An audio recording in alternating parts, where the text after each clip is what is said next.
add to the stream. Peace, family.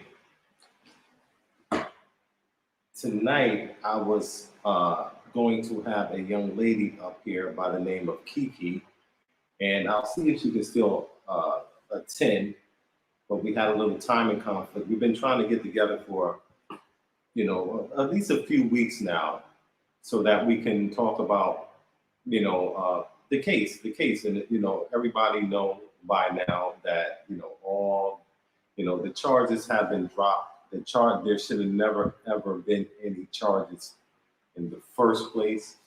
It was a whole drama that was blown extremely out of proportion. However, in the course of that drama, there was many, many people that were hurt financially directly from the accusations. That being the case, people want to know. People need closure. They want to know what happened. Were the accusations true? Was there fraud? Was it a scam? Was there mismanagement of the funds? So we can say today that there was absolutely no type of mismanagement, no type of fraud, and there was definitely not a scam. How do we know this? Of course, about 6 weeks, time is going by so fast. Time is going by so fast. However, about 6 weeks ago, I was detained by Gambian authorities for the charge of receiving funds under false pretenses. So that's basically, I said something to get someone to send me money, and what I said was not true. So that required an investigation. Now, the Gambian authorities that perform, it was the prosecution office. That's who takes, once you're charged, then the prosecutor got to look at the case and determine if it's a case that, could go before the court, or if it's a valid case. So here in the Gambia, their prosecution, these are individuals who are lawyers. These are people who are lawyers. They're not just, any type of person. They have legitimate titles, and they have legitimate government capacity, a legitimate official capacity here to run the government. So what we want to do, this is what we don't want to do. We don't want to come to somebody else's country and create instability. Mr. Bronze, what's up, brother? We're going to talk about it tonight. This is what we don't want to do. We don't want to come into someone else's country fighting each other, bringing instability into other people's country, diminishing the value, undermining their value system of their country. This is what we don't want to do. So over the past year, I think everyone has had the opportunity to see what's taking place here in the Gambia as far as diaspora returning to the continent, or at least Gambia, and I'm pretty sure that, similar things are taking place in other parts of Africa. We're really seeing the true face of this so-called Pan-Africanist movement. I think this is the young lady here. She did quite a bit of research, and with regards to the situation. And initially, like everybody else, she, immediately jumped to conclusions, and not even. I don't know how long she's been on it, because honestly, I don't even stay on YouTube. However, she immediately started to see the fallacy in everything that was taking place, and began to do research of the situation and see if these accusations had any substance to it. And from day one, as far as I'm concerned, it was a whole situation that was really beneath me. You know what I mean? The whole situation was beneath me. I have I've been a business person for several decades, several decades. I've successfully been married and raised a family in the West, and I have what they call a life. And before I came here, no one paid for me to come over to the Gambia. I came over by myself. So I wasn't in need for anyone to help me or to support me. I've been independent, financially independent for a long time. In coming over, I would never have thought that I would see the type of division that I've seen. And just the outward attack, the outward arrogance of people who think they actually, own the movement, or, the self-proclaimed leaders of the movement and things like that, that are nothing more than capitalist colonists, you know. And as a community, especially if you're moving over to the continent, we want to be very careful. What this whole situation has done is brought to light our dirty laundry. It brought to light, what's taking place in our community here on the continent, and it's not a good look. It's not a good look. If this situation was a situation where something was actually wrong, something was actually wrong, still the way to approach it is not the way that we saw. And in this case, there was nothing at all wrong outside of, other YouTubers or another YouTuber here on the ground who had a vendetta against me and my former business partner. And that's what it was all about. From behind the scenes and with the support of her people here on the ground, they supported that negative behavior here in the Gambia instead of discouraging it, saying, hey, let's handle this behind the scenes. It's not something that we want to put out there. If it was a situation where you needed to go to the authorities should have went to last year. Why did anyone ever think to ask themselves, why the authorities after all this time? You'll notice that once I came back from my vacation, when I was away and when I was in the U.S., and once I returned from Ghana, particular YouTube was coming under heavy criticism. So at that time, that was the perfect time to bring to the table the fullness of their involvement with the initial situation. And then, in this individual's typical fashion, the police got called. It's crazy that, in a movement, a Pan-Africanist movement, it's not that we're against the police, but the police, especially in America, has had a long history of injustice against us and our people.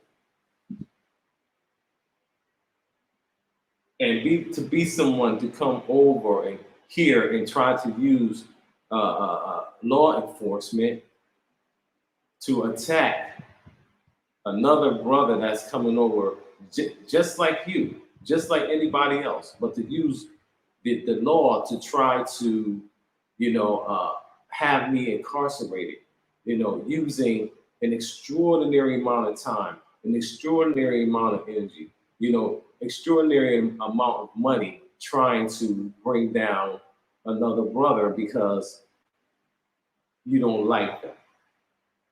Not because they did something wrong, because they, it's like being in it's like a fatal attraction. You get with certain people, you try to do what you need, try to help them out and things like that. And then when, they don't appreciate that situation and you're like, hey, I'm about to move on and do something else, then they want to bring you down. This type of behavior has brought shame. It has brought shame to diaspora. It has brought a huge shame. And the only thing that this whole situation was able to accomplish is to put a spotlight on diaspora and their dealings in this country, which should very well be monitored. Should very well be monitored. You know, when this whole situation, was put in front of the public, everyone wanted to hold me accountable. Okay? Everyone wanted to hold me accountable. It was made public. People who had put up money to invest in vacation properties, they were hurt and damaged from these accusations. So last week, about 10 days ago, almost 2 weeks now, the Gambian authorities looked at the case. They looked at all of the information. Trust me. Trust me. They looked at everything. They looked at the contracts. They looked at my financials. They spoke to, every time. It's a process that's been taking place. It was like maybe a 6-week process. It wasn't a whole year process. I wanted to come out just to kind of dispel some of the, misinformation. Big Z, what up, bro? What up? So I wanted to come out and dispel some of the information that's being put out. From day one, people were out just putting out all types of crazy information. We could have been at this point a long time ago. But however, there was people in the equation that was interfering in the process. Interfering in the process because they was jealous, they wanted market share, they didn't want to see a brother and a sister shine. And that's what it was at the end of the day. I just sent the sister over the email so she can get on with me. And this is an important topic. I mean, we're not here trying to bash anybody. You don't see on my page, you don't see me posting pictures of people and gossiping. I don't have the energy to be talking about somebody other situation, something that I don't know what I'm talking about.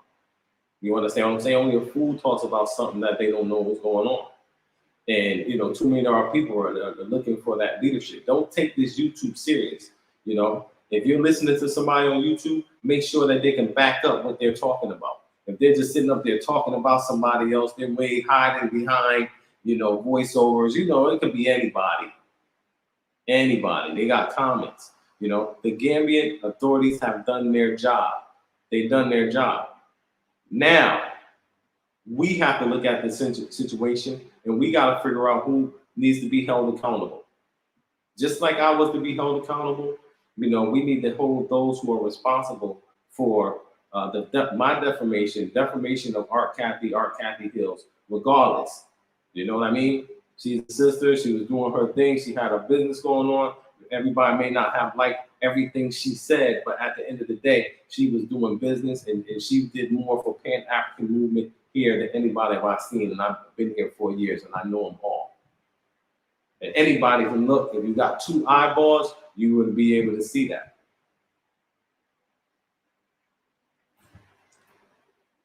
People jumped to the side of people that wasn't even over here 2 or 3 weeks. 2 or 3 weeks.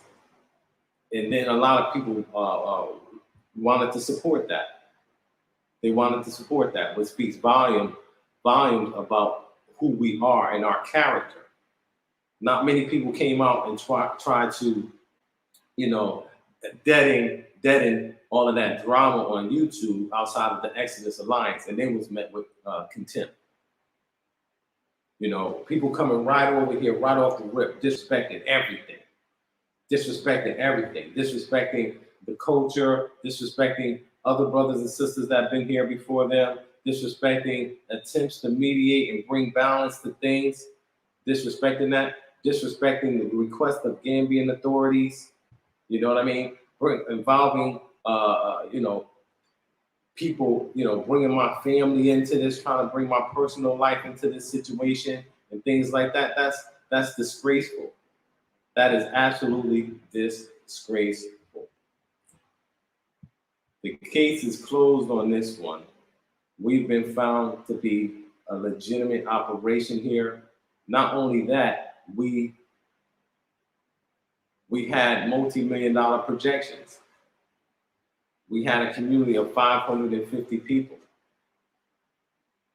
You have individuals out there who are YouTubers who spend much of their time looking to discredit and defame me, which was met with a lot of fanfare because it's a little, it's a little click. However, nothing was done in all of that outside of bring down the hopes and spirit and kill the spirits of people that wanted to come over, as well as present hours of evidence in a defamation case. Those who are out there, we don't really even understand the extent of how we are exploited. All right. You brothers out there with the YouTube channels, giving your platform to individuals who are obviously dealing with emotional and mental issues. However, allowing your platform to be a place for them to come out in front of the community and to slander brothers and sisters who are making a real change in the Pan-African movement.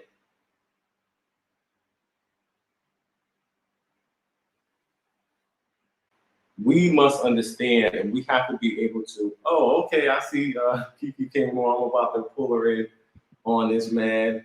And we're gonna talk. I have some questions for her. My people brought me over.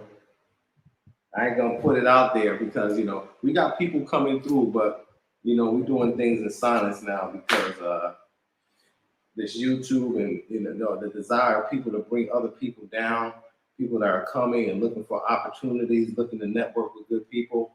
We just have an abundance of people out there trying to bring that situation down. So what I'm gonna do is I'm gonna go ahead and add Keke. Hey everybody! Hey Kwesi! How you guys doing? We got 11 strong ones on right now. Okay, hold on. I need to do something because I hear an echo. Okay. So I need to. Do you hear an echo? Nope. You don't? Hey, anybody out there? Okay. I hope I'm clear on this one. I had to plug my computer in so that it could be absolutely clear.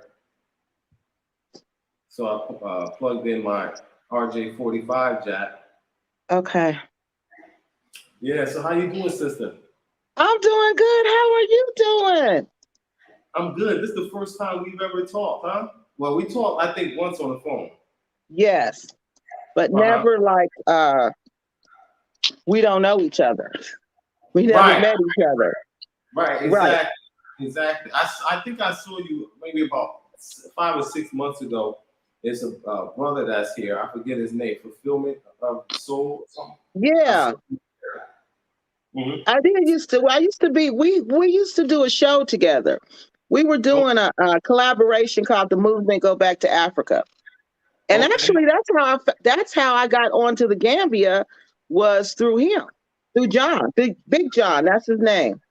Big John. And I just through him. He turned me on to the Gambia and all of this. So I thank him for that. All right. I know last year when the doors opened, it opened up to a tremendous controversy. Yes. And unfortunately, it had more impact than it should have. Mm-hmm. In fact, it was a situation that should have never made its way in front of the movement the way that it did. Right. But there was a number of circumstances that allowed it to be that high profile. I've worked with Juliet. I worked with Art. Well, I started out with Juliet, and then from Juliet I went to work with Art. Mm-hmm. So Juliet was the biggest vlogger at that time. All right. Mm-hmm. I mean, we were dealing with tens of thousands, hundreds of thousands of views, and at that time I probably spoke to about 800 people. Just people call in and in that network, and then when I went to art, all of that just doubled. So the whole Mm-hmm. situation, high profile. Clear. Put that light in front of me. Mm-hmm. I can hear you. I was just changing my lighting because it looks kind of dark. Okay. But go ahead, I'm listening. Right. So, we were in front of the public eye, and that was largely secluded. It was only, us here.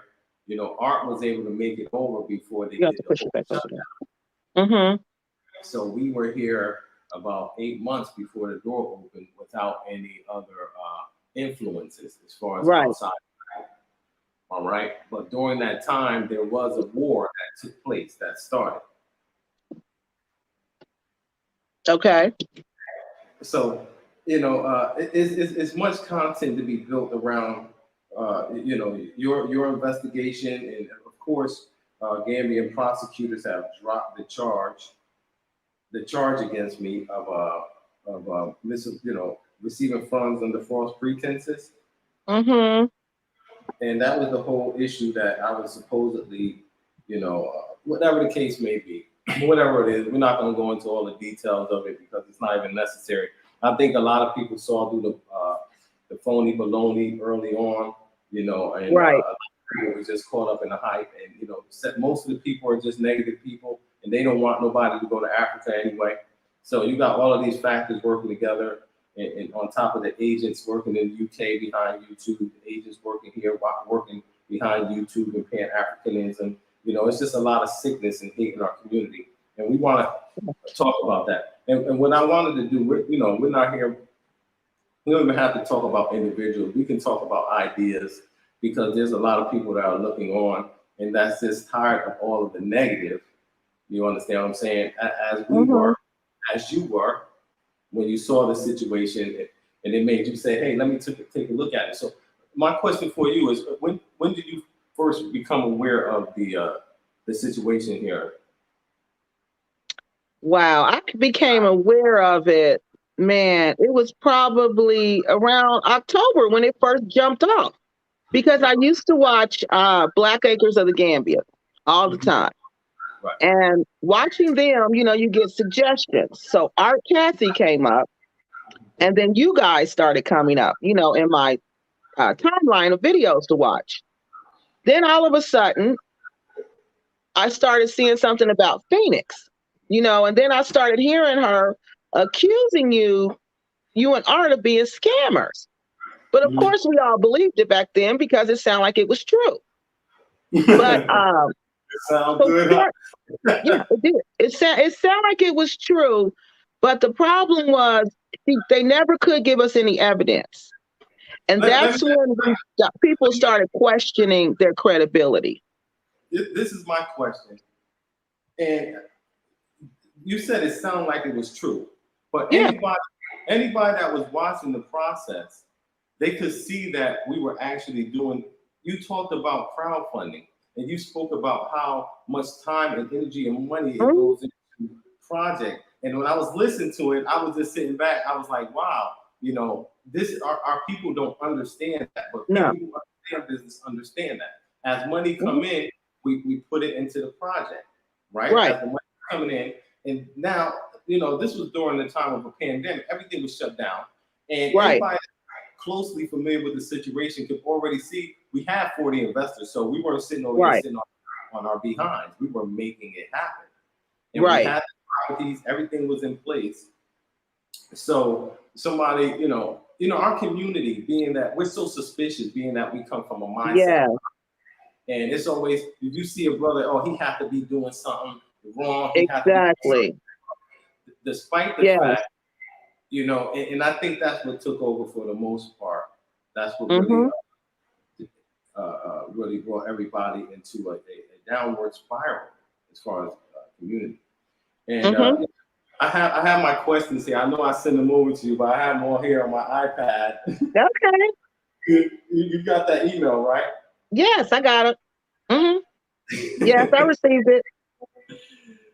I'm a type of person that, I'm very meticulous, I'm very calculated, I develop businesses, you know what I mean? And I've had my own business over 2 decades, multi-million-dollar business. There's been a lot of question and scrutiny about my family in the States.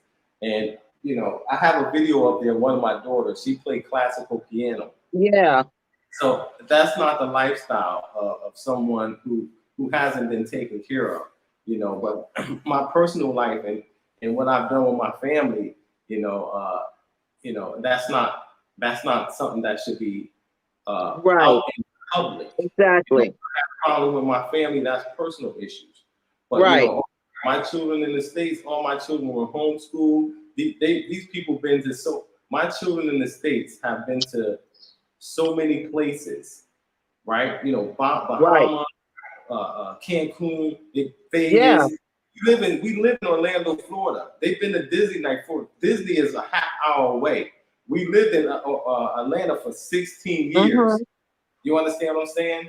You know, Mm-hmm. I mean, we've had Yes. a really great life. Even in Atlanta, I had a team of like 20 people, and you know, we had Mm-hmm. 3 houses. So I'm not new to this. I've always, you know, I have a clothing line, do import, export, you know, but you know, not to get off into those ideas, you know, but people when they heard the accusations, they jump right into it because Right. you know, it was so clean over here. It was no drama. It was like nothing could go wrong in Africa. And then when Mm-hmm. you had the boldness of people to come out, some of the accusations were just so extremely outlandish. And however, there was a lot of haters over here. A lot of people were hating on my situation. And Right. you know what I mean? A lot of brothers that was coming over was hating. It was just it just showed a really minded side of our community. So I actually, you know, I saw this as 5 different parts that, you know, we can discuss, not now, but as we go through and go into the conversation, as we wake Mm-hmm. more people up to the truth, you know, because a lot of people don't want to come out and, I mean, Negro P made a video, right? But his Yeah. video is so off and on balance, and it was, you know what I mean? I guess that was his way of saying, hey, you know, he's been vindicated, but still, you know, he have to put, hey, you know, trying to kind of hint towards is he's, you know, just because they dropped the charge, that don't mean. Listen, it's all over at the end of the day. It wasn't the case. We had a contract. RJ told everybody last year, don't be surprised. Sister Yah told y'all, don't be surprised when they come out and the brothers got their stuff together. You Mm-hmm. understand? You know, you're taking the word of people that just got here, and I've been here, and I'm married here, and I'm already established in the community here as an entrepreneur. Mm-hmm. And then a lot of people came right back behind that and supported and got right into the energy of that, and it was Right. ugly. It was very ugly, and a lot of people became victims because you know a lot of people that was around me went there, and they like, hey, if you can do this to your own brother, screw y'all. Right. Y'all did this to this man. You think they're gonna show you love? And y'all, and then you know they was feeding people to the wolves. Bob, Bob, Bob. Yeah, they was though. They were. Yeah. It got crazy over there for a minute. It was just really wild. It was Yo, really wild. And it was wild. And the thing that was wild about it is that the accusations were so frivolous. Like when it all came out and when we saw Hotel Hell and it was really not what she said it would be. And when the visitor was supposed to come and that was supposed to stay there and we never saw that person and we never saw the handicapped kid and we never saw any of the things that she accused you of, we never saw that. But the sad thing was about it was that they kind of, no one ever came back and said, oh, you know, we were wrong or, oh, this wasn't correct. No one ever came back to say that. They just kind of quit talking about it. You know, everybody just kind of just well, quit talking about it. so this is what happened. You know, when the accusations first came out, you know, there was this whole report that was supposed to, this audit that was supposed to take place. But the whole time they were trying to sabotage me. You know, Mm-hmm. this particular YouTuber, I'm not even gonna say her name. She from day one, I already told y'all when even before we had this disagreement with me and the accusers, Yes. maybe 4 or 5 days before that, this lady made it her job. We bumped into her to whisper in their ear, yo, if there's any problem. So she was already trying to interject herself in the situation to cause dissension and to get some stooges. You know, like I said, it was never about the accusers. It was Pan-Africanists on the ground here. You know, Mm-hmm. we got to think. If you see somebody that's out there in the media spotlight and they're this larger than life figure and they got all this charisma, right? Right? They got all this charisma and they can have so much effectiveness in terms of, you know, capturing the emotions of the people, right? Mm-hmm. Now, they're doing that in the light. Now, imagine if what they're doing in the dark, Right.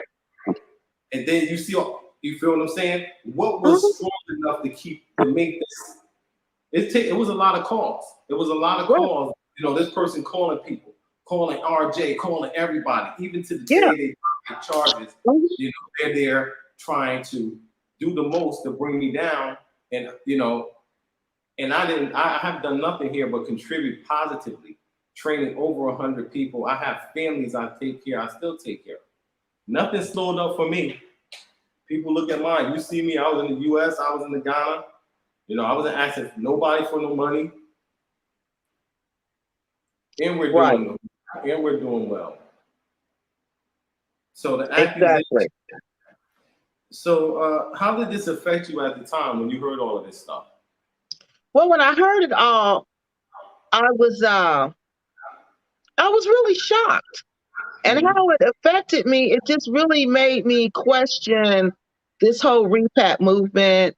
It made me question, was it real or was it just more of this scamming stuff going on? And it just really made me question everything about the repat movement, everything that was going on over there. It made me think, was it real or were these people just making this all up? Were these people in the Gambia just really out to get money, or are they out to, you know, really help people on this repat journey? That's how it affected me. I didn't know. I started to question the whole repat movement. That's how it affected me. When you started to question it, where was the turnaround for you? I mean, what made you start questioning it? At first, you was like, okay, when you heard about the accusations about me and Art, you was like, oh, okay, something's definitely going wrong, right? You know, there is something going wrong, obviously, you know, and you had a bit of discuss there. So when did you decide to start looking into it? Because most people just took it for what it was and ran with it. Well, after this whole year had went by, okay, and I really forgot about it. I would, because you aren't really active on YouTube like that.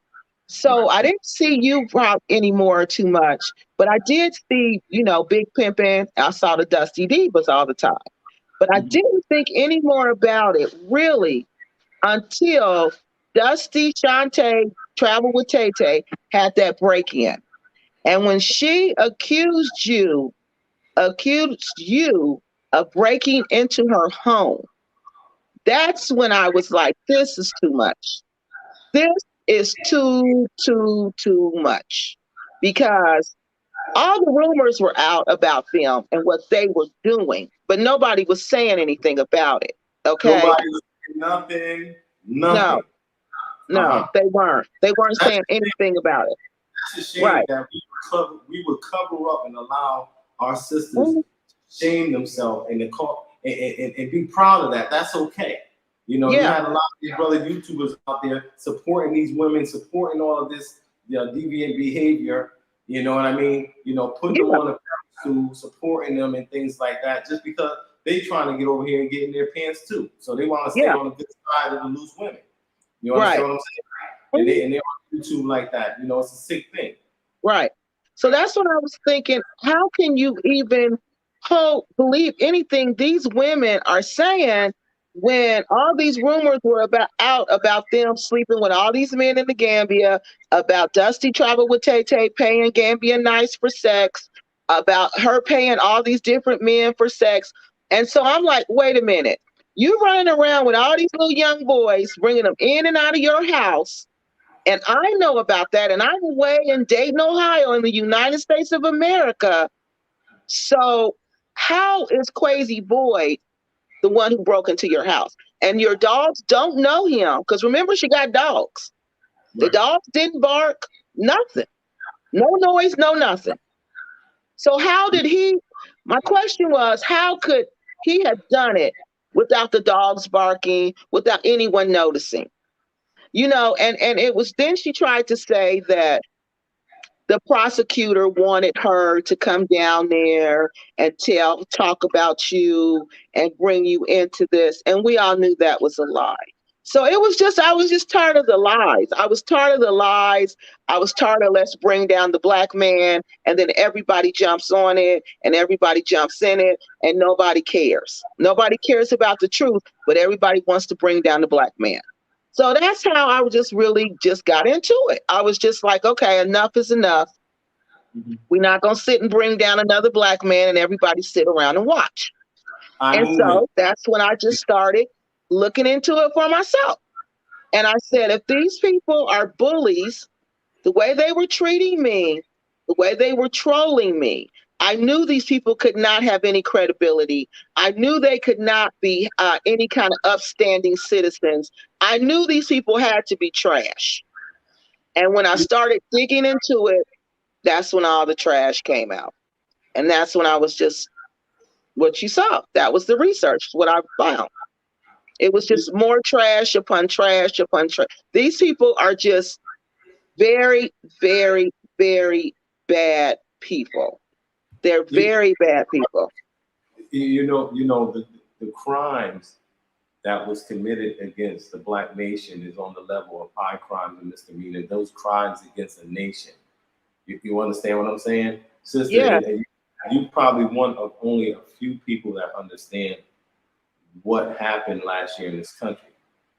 And, like I said, I'm not going to say this lady name because I want to keep our interaction. We don't want to follow in the same footsteps that has brought down a movement, that has brought down the hearts and spirits of millions of people who are looking to come back to Africa.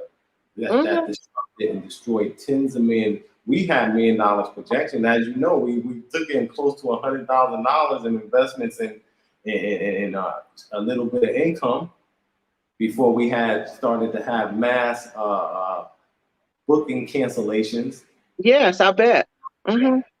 We had everybody money already made back before anybody ever got here. Mm-hmm. You know what I mean? And when when my accusers, when I told them that I wasn't going to work with them anymore, that it was a problem there. They decided that they would probably go to YouTube. There was no way in hell they thought they could duplicate what I was doing because it takes real business sense and you have to be able to build business. Anybody that know me know I can build businesses like this. Everything, everything. I go just like that. So this attempted fake coup orchestrated by these YouTubers here perpetrating as Pan-Africanists. And the sad thing is that I've been here, a lot of us been here for 3 or 4 years, but nobody never called me and said, hey, Kwesi, what's going on? Let's try to find some mediation in this. Instead, they all went over and supported these defamers of the movement, which shows you that there's no true Pan-Africanism movement here. It's no, it's not. No. Petty bullshit. Because even with my situation, I noticed that the people that I had met, some YouTube content creators when I was in the Gambia, and I noticed when I started talking about Big Pimpin' and the Dusty Divas, I noticed that these YouTube content creators in the Gambia, I noticed that they all had something negative to say about what I was doing. They didn't want me talking about it. So it was these same people who I thought were so cool and I thought was so nice. No, these people aren't nice. These people aren't cool. These people are just like Big Pimpin', and the Dusty Divas, and they're mad because I'm talking about it. They want me to be quiet, and they want me just to let them do what they do, because that's what they're doing. Let it be and let them do what they do. That's what they want. And it's just not going to happen like that anymore. These people are just ripping the repack community off. They're overcharging the repack community. They're exploiting the repack community. They're just liars. They're the liars. They're the scammers, and they're the fraudsters. They are. You know, there's so much to talk about in this process. You know, not only did we have people in the States looking on, there were people, continental Africans looking on from these different countries. I bet. You know, and you know, so what do you think? I mean, how would you view us if you were, you know, someone that was a Gambian official, someone here in the Gambia, and you saw this drama? If I saw that what was going on in the Gambia, and I was a Gambian official, I would not let African Americans have permanent residency in the Gambia. I wouldn't do that. And I would limit their visa, how long they could stay in the Gambia. I would do that, because this is mess. What we have went over there and done is just mess. Just mess. Caused all this trouble. And then not only did you cause trouble, they caused trouble, they included the government officials in on their mess. This Dusty with Tay was talking about the prosecutor. She was including all them in on her mess. Who does that? Who plays with the government like that? They do. Now check this out. You know, these ladies went to my ex-wife, who's a compulsive liar. Yeah. That's why she had to leave my house. But when she left my house, she went into an apartment before she started taking money. And then the last bit of money was $10,000. All of it was my money and no investor money, because that was all spent and destroyed last year. So I'm not, you know, I'm not a person that's without means. You understand? She was upset because of personal reasons, have nothing to do with anything. Right. Now, for these women to come and take this so-called Muslim, no Muslim sister would go up there and do nothing like that. Family. When I went to her family and I went to her father, this young lady was so disrespectful. Her father said, "I'm not getting involved in it." You understand what I'm saying? So it's still problems here. But to go and try to slander my name out there and say all of these ugly and nasty and disgusting things about me, and then when you see, things aren't going your way and not going to work out for you, you try to go even lower and go and try and go around my family as my enemy. Yes. So they trying to bring the same type of stuff that's happening in the U.S. over here. Who's gonna let you? How much you think a person can take? You keep on messing with them, and they done nothing. You understand what I'm saying? Yeah. Our people are people that like death and destruction. You understand? We can't bring that because people over here are looking at us and they're seeing us as the problem now. Yeah, because we are. And have a lot of brothers. A lot of the brothers that came over jumped on the side. If they was married, they was definitely going with the wife. You understand? Except a few brothers where the wife is cool. It was like, yo, we rocking with Kwesi. I got a ton of people. You know what I mean? All the smart ones stayed in the loop. You know what I mean? And I got a whole network outside of the whole diaspora community. You understand what I'm saying? I got a whole network outside of that. I don't even, I'm not, I never depended on that the community. We didn't get a chance to make no money. We was getting investment, but I put up the most money, 10K. I mean, 20,000. I put up 20,000 just last year. I spent a lot of money in this market, because I'm building people because those are the people that's going to be able to handle the heavy traffic and all the things that we are doing. Right. Trust me, we're still making it happen. Right. So, in your research, as you started to go and take a look, what was one of the biggest, turning point items for you, where you saw, the biggest thing for me was when I discovered that Big Pimp and Happy Companion knew you. I had no clue that he knew you at all. None whatsoever. That blew my mind You when know, I saw that. That was when the turning point when I said, these people are scammers, trash, and liars. Because let, then when I saw the video of how mhm, you helped him, how you brought him stuff, mhm. and then how he didn't know you anymore when things got heated, that's when I was like, this dude is trash. I spoke with you about Happy Companion before. Of course, Yeah. he was the first one that came over. Hmm. He was in quarantine. I went down and Yeah. got him. He actually, as I said before, he actually was one. He was the first Art Kathy guest. He stayed at the Galatown location. Yeah. He stayed there. So me and Happy Companion, we've always had a good relationship. But when the situation happened, like it was so many people just stayed away because Hmm. they didn't want their income or their potential to be threatened by it wasn't by those two ladies. Remember, they don't have no power. There's other YouTubers that's here that have clicks. So, they're going around saying, hey, you can't be friends with Kwesi. Oh, we don't do business with Kwesi. We don't deal with Yeah. Kwesi. You Yes. know, a lot Yes. of this been going on around here, a lot of division. But why? Hmm. Why? No legitimate reason outside of we still have that same mentality of division: the old against the young against the old, the women against the men, the Willie Lynch syndrome. But Right. during that time, we're gonna stick on the accusers. But he was the one of the only people that would come through. Hmm. At he would have to come through on the low because it was vicious. You know what Yeah. I mean? I swear to God, I never felt like any time since over that I had to watch my back. Like even today, like when I'm moving around, I'm like, yo, I feel like I'm in the US again because you got people here, they got so much hate. People from UK. Yeah. You know what I'm saying? It was Yeah. some people from the US, but like I said, people from UK out there, I feel like, these women got so much hate and they just wanna do something to me. I'm like, dang, I'm like, yo, it's crazy. What the hell? I'm like, what's going on? Because I'm doing the most to help. You jealous because I got wives? You jealous because I'm empowering women? You jealous because I know how to do business properly?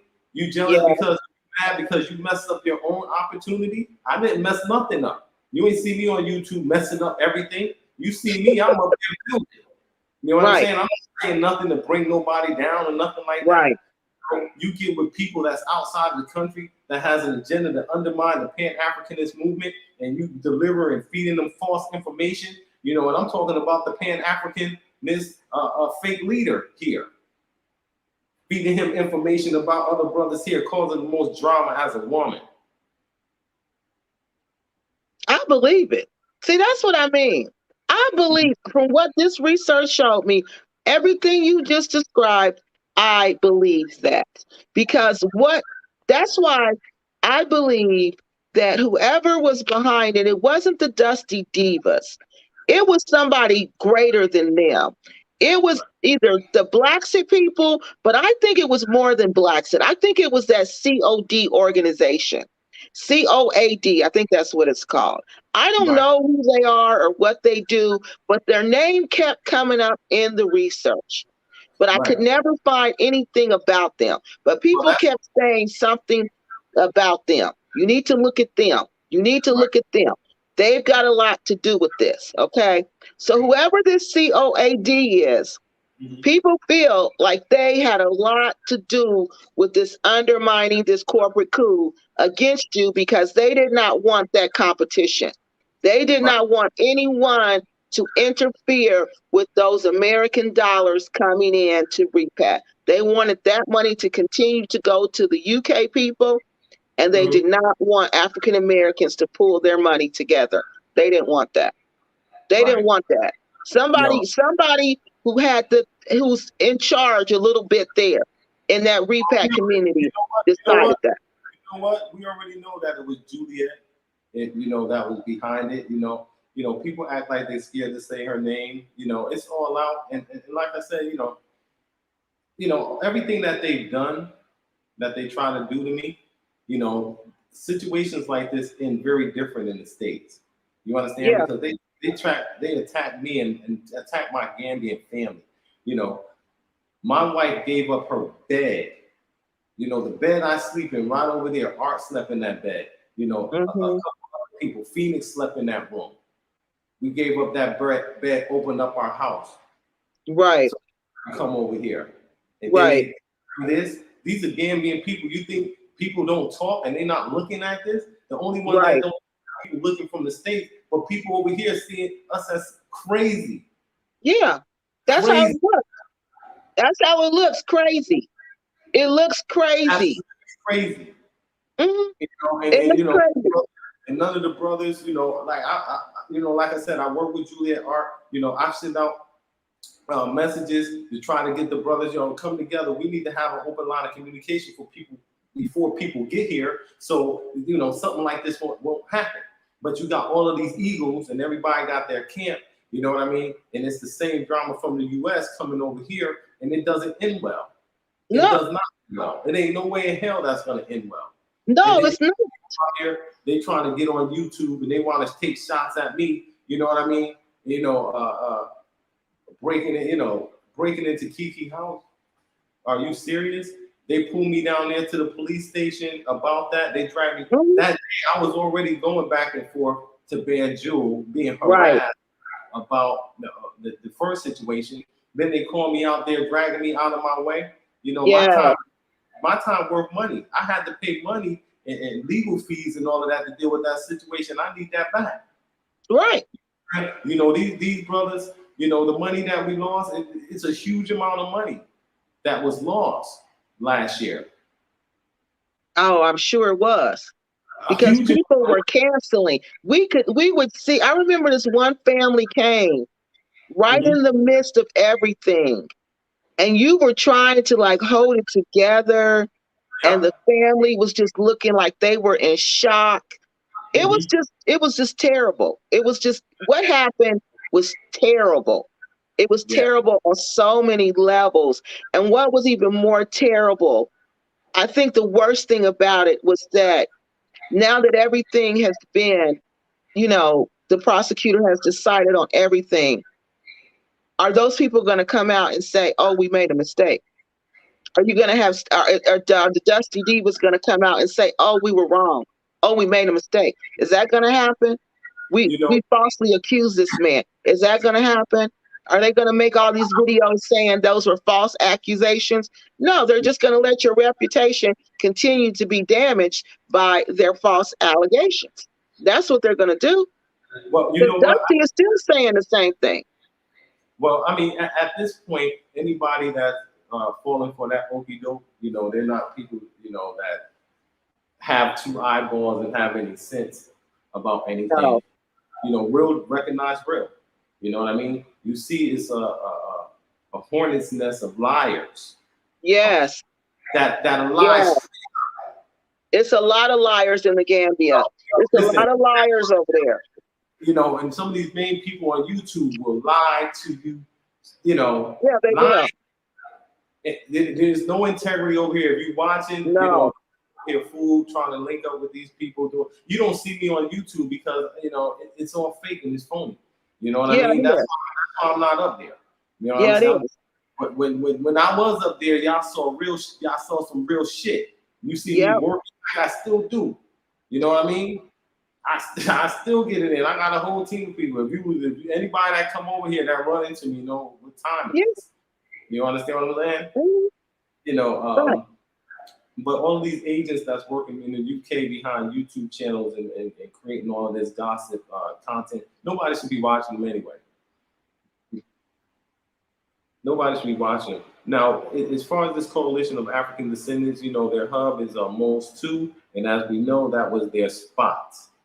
You understand? That's what I think had something to do with it. Moles 2, it ain't no secret that they were down there and all of that nonsense was going on down there. We might as well put it out, everything out in the open. I got people. I got a lot of people over here. You understand? You never know who you're talking to. We don't want that type of thing over here. Y'all, Mhm. people causing problems. You talking to somebody. You never know. It might be my brother. It might be my cousin. I got family members and stuff over here. You understand what I'm saying? Right. You know what I mean? And Yeah. like I said, but now, now that Mr. Jallo, look, Who is Mr. that? Mr. Jallo was arrested for land fraud. This is the guy that Juliet was working with. So the whole time she's trying to, defame me, but she got all of these scams going on. She the See. biggest scam, Juliet. And then Wow. and this is how she defecated on the movement and defecated on African Americans mostly, but UK people too, is to and have all of this drama and nonsense going on while she's making money off of land sales, selling people land that's not even fully owned, and continued into that process, knowing what she was doing was wrong and not being registered as a business while she's running a smear campaign against me. Wait a minute. Her business is not registered in the Gambia. Are you serious? Look at Negro P. Negro P is a turncoat. He came out and started speaking against her. They did a whole video up there talking about I had a Ponzi scheme. That whole video is Yeah, I've seen that part. She doesn't defamation. know. Listen, that's defamation. When I take it to court, there's no question that they destroyed our business. Yeah, they did. Listen, anybody that made a video that was a defaming video, if they come in this country, they could be they could be summoned to the court for libel. Yeah. Because I have records that money based on things that were said and accusations and videos that were made, these defamatory videos. You know what I mean? Anyone that made a video that's in this country or that comes to this country can be held and will be held accountable.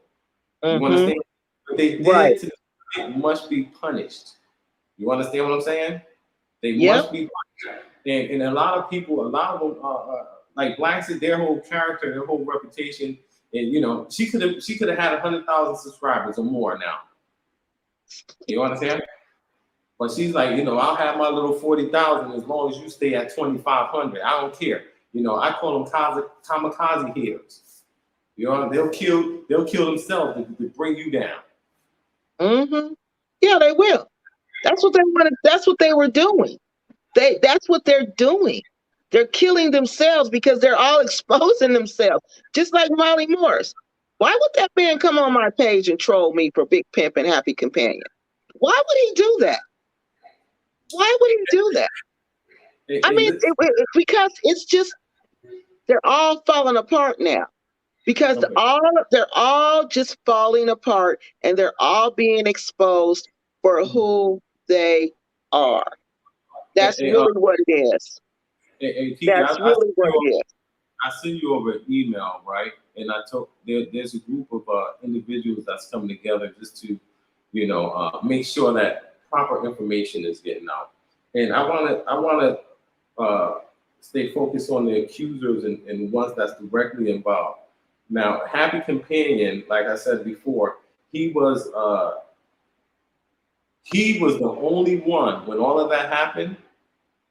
He would come and see me under the cover. He would come because he wouldn't let nobody else know he was coming, huh? He would do it when ain't nobody looking.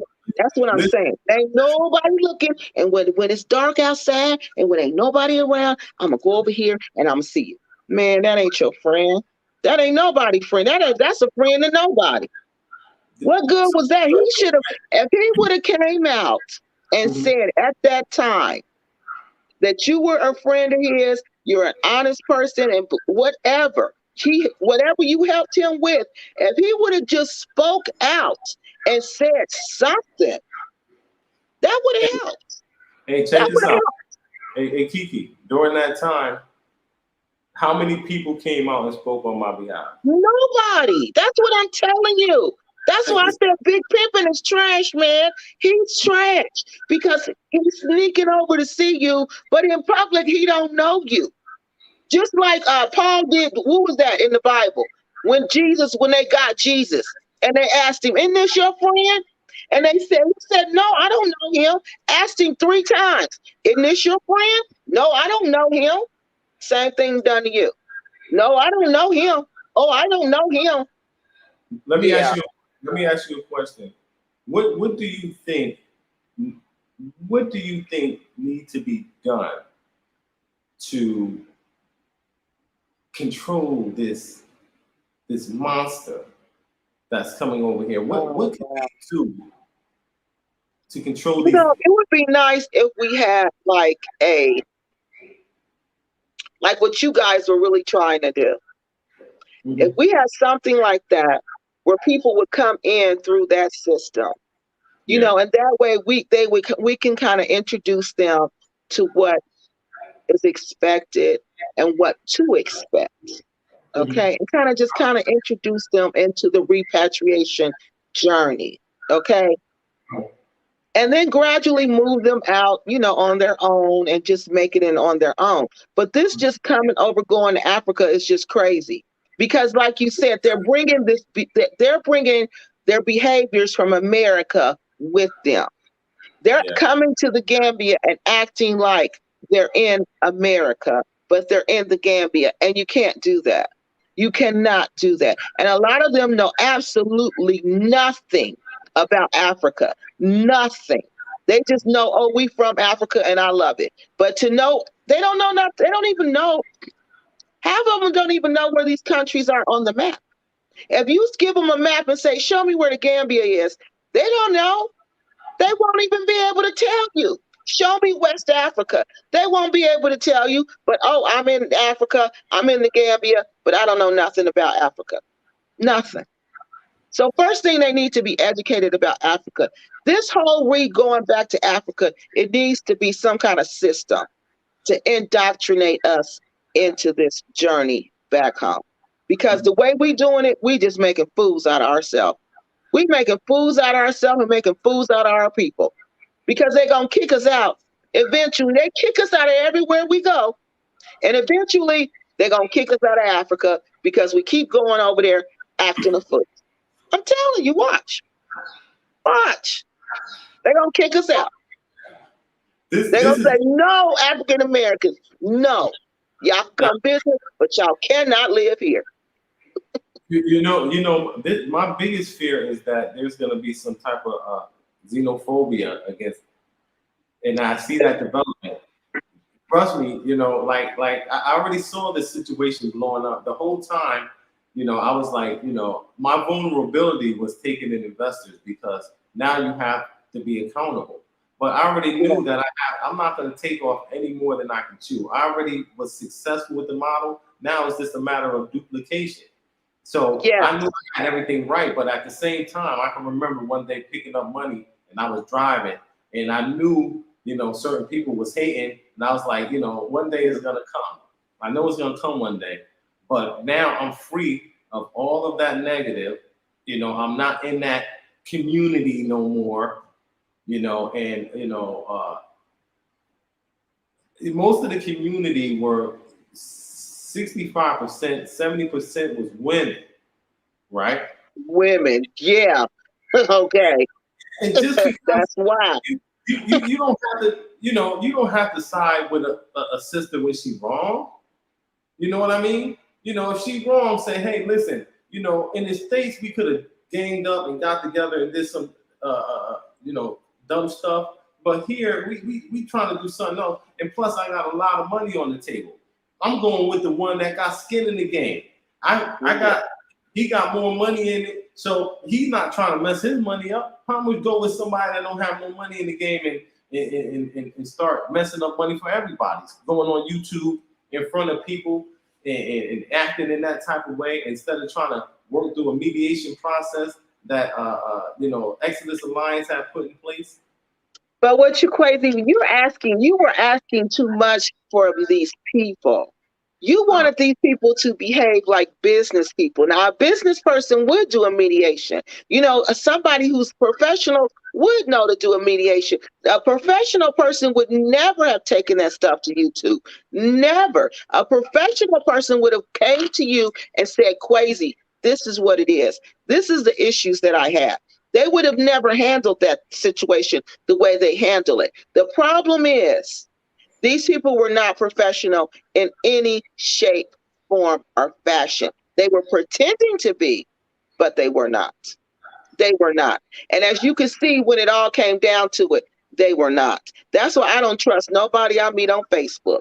No, You no. know, as far as the community movement here, you know, I was naive because I came 9,000 miles away from the States, and I was in a house for a year and a half, 2.5 years. I was in this very house right here, you know, learning. You know, I speak the language, so I immerse myself in the culture. Right. And, you know, one day I said, let me go out and help the other brothers and sisters. And within, 2 or 3 weeks, I ran into Blacksett. And then, at that time, we was attached by the hips for about 9 months. Every single day. I'm going hard, donating, putting up money, building intellectual properties. That's what it's all about. Being able to fund people through systems, or through marketing and sales, and through legal department, all on the computer. Make it make sense for them, see how they can come in and they can invest. I had sales presentations. My systems were all automated. That's how we were able to fund them. We had Art was out there. That was her audience. She was driving traffic, and everything was working. Every penny, like I told everybody from day one, when we went to that, when the money did come through the ATM, Art Kathy went there. She would draw every penny of it and pass it right to me. We had a routine. She never took one penny of the money. I never took one penny of it because I had my own money. I didn't need it. I was building something for the community. I was doing something, laying the foundation for my brothers and sisters when they got here. And we did it very well. Well, let me ask you something about Art, because this is something everybody wants to come, keep asking about. They seem to blame you because Art, at some point, Art became disenchanted with Africa and disenchanted with the Gambia. Okay. And she started making videos that weren't so pleasing and weren't so nice about the Gambia. And you know which videos I'm talking about. So people feel like you should have stopped her or said something to her about those negative videos that she was making about the Gambia. Now, my question to you is, did you have any control over Art when she was making? Did you control her like that? Did you tell her what to make videos about? Did you tell her? Could you influence Art Kathy like that, where you could tell her what videos to make and how to make her videos? That's what I want. I think we all know that she's a person that charts her own course. As far as her and her audience, I can make recommendations. However, I cannot tell a person what and what not to do on their own social media platform. So my position was, she represents a large portion of the market that's coming, as we see with the ones that came, right? You understand what I'm saying? Yeah, she did. Yeah. She has a big audience. Yeah. I'm saying, she got a big audience. That, her audience, she represents, and those are the people that are coming, these Black women. You know what I mean? And, exactly. Say I can talk to them blue in the face, but as I was having issues with Art. Me and Art, before this jumped off, we were gonna. Yeah, that's what I thought. Yes. We was splitting anyway. Anybody see me, I'm over here. I mean, I don't sit here and have to give you my resume and my bio. You know what I mean? Just look at it. Look at what I do. Look at my videos. Listen to how I talk. If you feel like I'm a scammer, I'm a scammer. You know what I mean? I'll be that. You understand what I mean? I'm somebody that got some sense. Maybe we can dialogue and we can talk and figure out how to overcome this global economic oppression. I'm someone that can come from a small little education. And I came from the streets. My brother was killed out there. I just lost a brother 4 days ago. He was shot and killed after doing 18 years in prison. He come home. Wow. He got $4 million. My brother Johnny Johnson. He came home after 18 years. He got exonerated. Him and four of them, my brothers I grew up with. He got killed 5 days ago. Didn't you make a video with him? When you were in Connecticut, didn't you make a video with somebody who had just got out of prison, who had been in there for a long time? Was that him? That's my other cousin, Riz. I was in New York with him. He was in there 25 years. I have another. He's about to come home 25 years. So I just had another one of my friends. He just came home after 25 years. And that's how it was. And I was able to, where I'm from, I was the person that was like, if anybody make it, Kwesi gonna make it. And that's just what I did. I left Connecticut, moved to Atlanta. There, I was married there for 18 years. I started a very successful business. Me and my family traveled all over the U.S., and the Caribbean. And I had a large network in Atlanta. Then, I moved from Connecticut, went to Atlanta and changed my life. Then I got carjacked and I got shot in Atlanta. Oh, wow. My daughter, and it just killed me. It crushed my heart when I got shot that day. It was too young, 15 and 16 years old. I'm in my truck and I had two young boys with me at that time. My driver, and then I had another young boy, that lived with me, and they used to take care of building websites. All the stuff I do now, I was doing in Atlanta 13, 14 years ago. So after I got shot, thank God that, he shot like 6 times. He let me walk off, and one of the bullets hit my foot. And, thank God. So the next day they told my daughter, and at the time she was like 6 or 7 years old, right? She the one that played classical piano. She was like, they were like, Daddy got shot. And she was like, what? She was like, let's go shoot them back. Let's go shoot them back. I was like, let's go shoot them back. And she was like the cutest thing. I was like, no, before I arm my children, I will leave this country, because I came up around guns. I seen the devil around it, and I'm not for it. When I was 14 years old, he was packing guns. When I got 18 years old, I put the gun down. Right. I said, I'm going to be smart enough, because when I was a young boy, a few of my friends caught long-term bids, and I just got away by the hair of my chin. Right. But when I was 18, I said, I'm not going to deal with the guns. I can't be dealing with both. I can't be out here trying to hustle and have guns and be a gangster. So I said, I got to, I'm not going to deal with the guns. But I was moving amongst people who dealt with them guns. You understand? And I managed to stay all my life. Even, a few years ago, I went back to Connecticut, and, somebody set me up. Somebody set me up, and I could have lost my life. You know what I mean? Yeah. That is the problem. That is the big problem with what. That's one of the reasons why all the things you just said, that's one of the biggest reasons I had a problem with what was happening to you in the Gambia. Because like I said in one of my videos, you could have easily stayed in the United States and done those things that other people have done to wind up in prison for 20 years, 25 years. You could have easily went down that path, but you chose to do something different.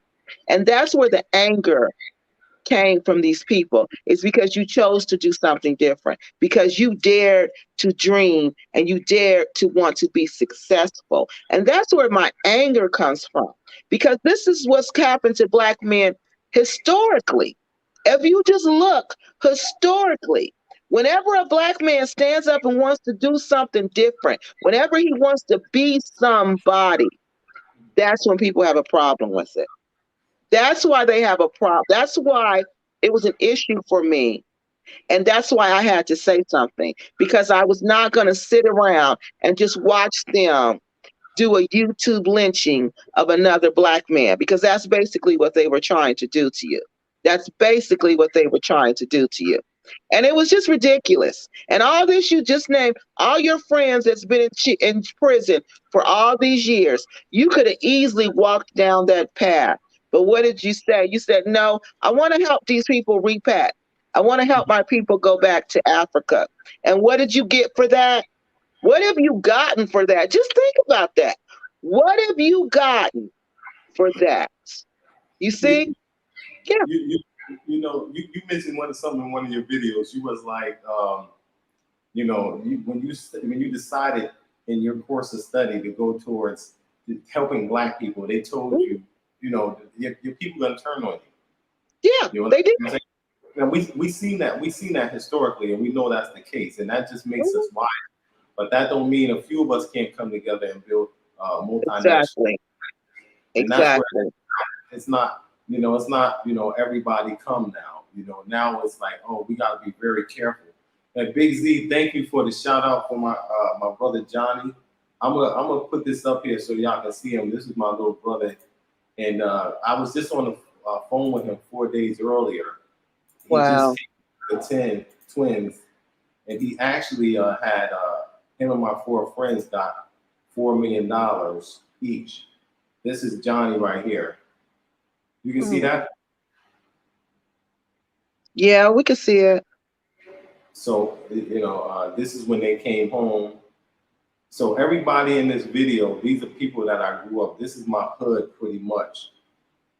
So they did 18 years. They got exonerated.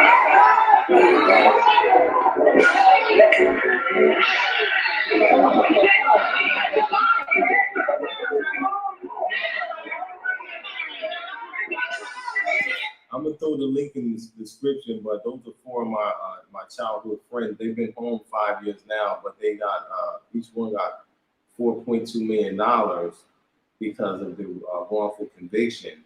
Oh, wow, that's nice. Right. This one right here, his brother. Me and his brother the same age. He's just a few years under us. You know what I mean? So his brother's in jail. His brother been in there for 20 years. So, I come from a background, like I'm a no nonsense because, I've seen my friends lose their life. Like I said, my brother was killed. He was killed in New Haven. They found him. He was shot in an execution style in the back of his head. They found him on the side of a building. You know what I mean? And the sad thing about it is people from our hood that did it.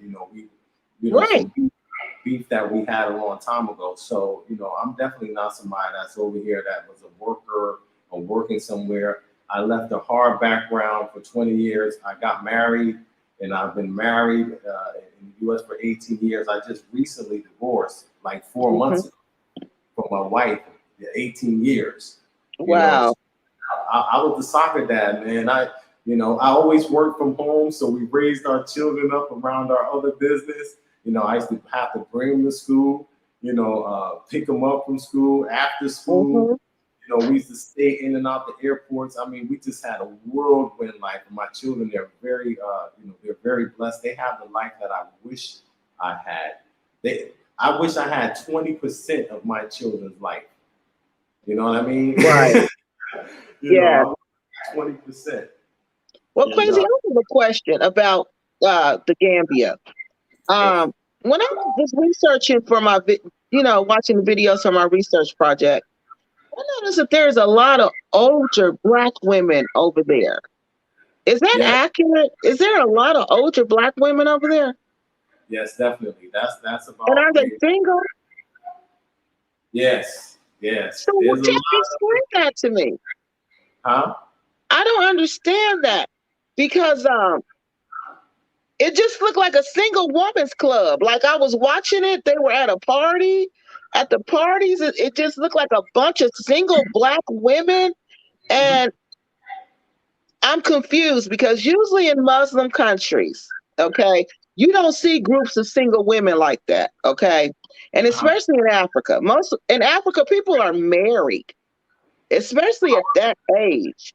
So Well, I well, just go ahead. here in the Gambia, it's flexible. Even when I came, I thought it was going to be a strict Muslim country and everybody was going to be covered up. You know, it's a beautiful balance here because, you know, like me, myself, you know, I'm married, you know, I have 3 wives, you know, so I'm not, you know, I could have easily came over here with the single life and been, you know, out here messing with all types of women, but I've never been like that.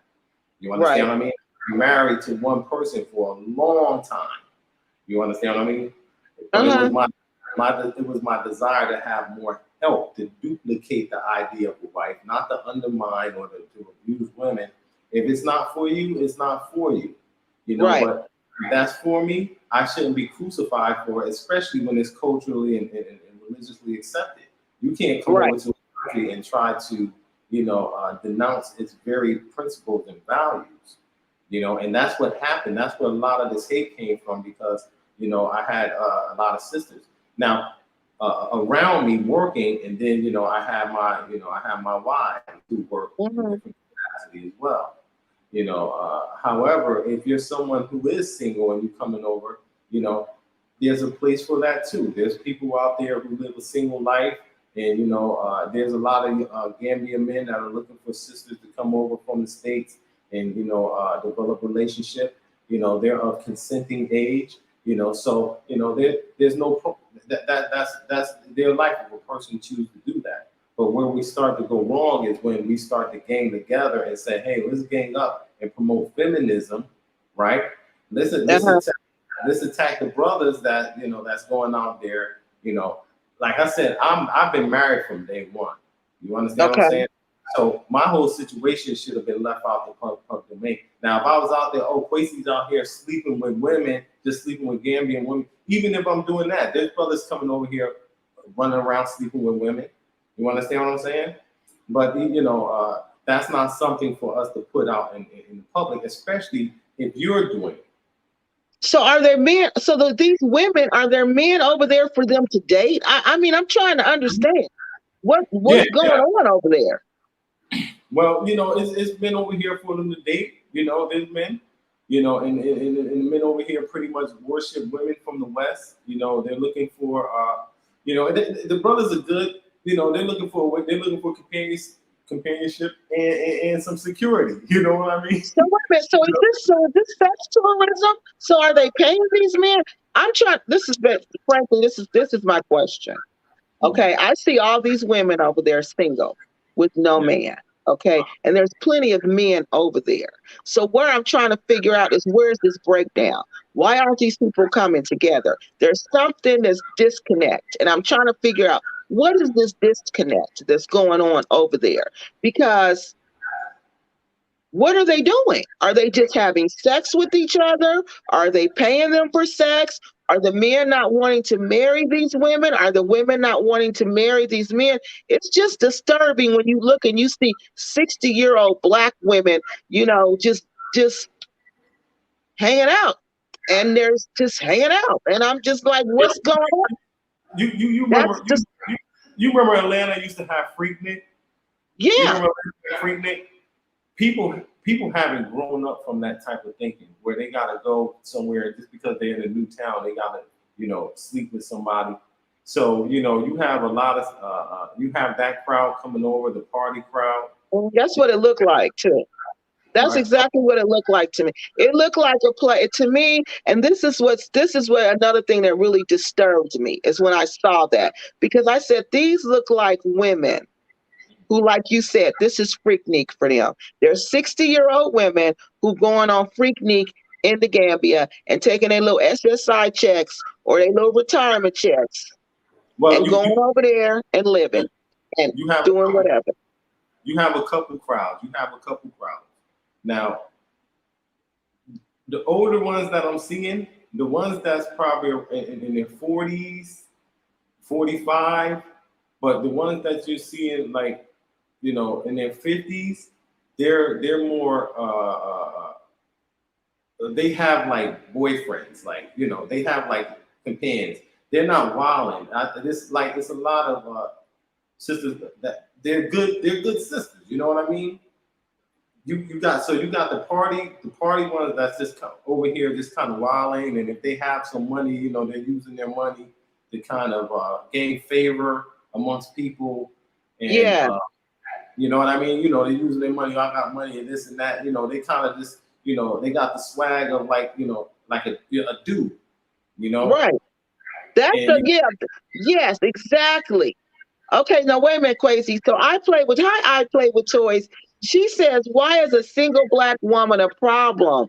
I'm hella confused. Okay, let me explain it to you why that's the problem. of It's course, not a problem. It's in the United States, it's a norm. But when you go to Africa, you kind of stick out. You know, it's not the norm over there. And when they're over there and they act like freaknik, that's a problem because you lose respect. That's the problem. When you see groups of single black women like that, I'm wondering if is it that the African people are not taking us serious? Is the African man not taking us serious? Or are we over there for sex exploitation, sex tourism? That's I play with toys. It's not that they're single and they're in Africa. It's just if you're single in Africa, something's going on. Period. Either you playing with these little boys for sex, and you paying them for sex, okay? Or either you got a bad reputation and don't nobody want you because you done slept around with a whole bunch of people. So that's right. why single is not good because I don't when I go to the Gambia and when other women go to the Gambia, black women go to the Gambia, they don't want to have the reputation of being sex tourists. You don't want that. No, no, And no, you don't no, no, yeah, you no. don't want that. And you don't want to be known as a somebody who play. You don't want to be a grown woman in Africa who's known to play with boys, you know, play with men. You don't want that. So Big Z, Big that's why Z. I asked that. So it's not the singleness that's the problem, but when I see groups of women who are single, no, that means y'all calling each other saying, hey, let's go to the Gambia. So and so something's going on in the Gambia. And I want to know what it is. And what I suspect it is that they can take their little money and they can buy little boy toys with that. That's what I suspect, like Dusty traveled with Tay Tay. That's what I suspect. So, You've seen, you've heard from individuals very own mouths that yeah. said they were paid for sex, and you know this whole thing with Renee, her coming out. This is stuff I didn't even know about. You know, after 3 months after the drama, after we tried the mediation, shortly Yeah. after that, and the mediation kind of fell through. You know, I went to the States for 4 months. You know, Uh-huh. my mom passed away, so I used that as an opportunity to go there and you know strengthen my network. Right. Right. Mm-hmm. Then when I came back, I wasn't here for no more than 2 weeks before I went to Ghana for a month. And then Yes. once I returned, you know, the main perpetrator of the corporate coup was coming under heavy scrutiny, which is what you do in the darkness come to the light. You know, you do dirt, you get dirt. What you laughing at? Can please say, can men and women find love? Because the comments is crazy. I play with toys as kids, and this lady, Black African television news and information, that it's just funny what they're saying. They're talking about black dating African. They're talking And about dating African men, and it's funny. let I'm me let me sorry, crazy. tell you this. You can Big Z asked a question. Can men and women find love in the Gambia? Yes, you can. Yes, You you can. can. You You know, can. one of the things that we can learn from the Gambians is, you know, their calmness. My father always used to tell me, you know, Kwesi, calmness is power. And, you know, I started going to the beach, you know, beach therapy because we need healing. And Yes. a brother that was staying with me for a while, he was like, Kwesi, we got to go down to the beach and we got to shower. We got to sungo in the water. That's shower.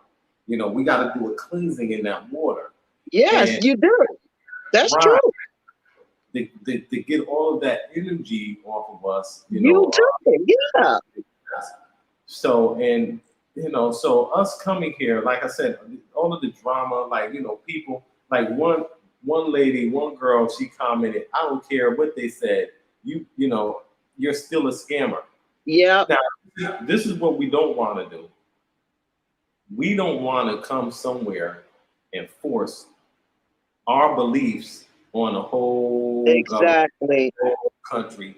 So you come over here, y'all like, yo, we don't care. We don't care about this other African American established businessman in the Gambian community. We don't care about him.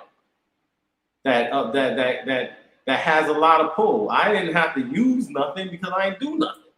You understand what I'm saying? But I got a lot of pull just like blacks. You know what I mean? But I just don't Right. use it for this. I ain't gotta use it, but it's there if one of my brothers or sisters need some help. You know what I mean? Exactly.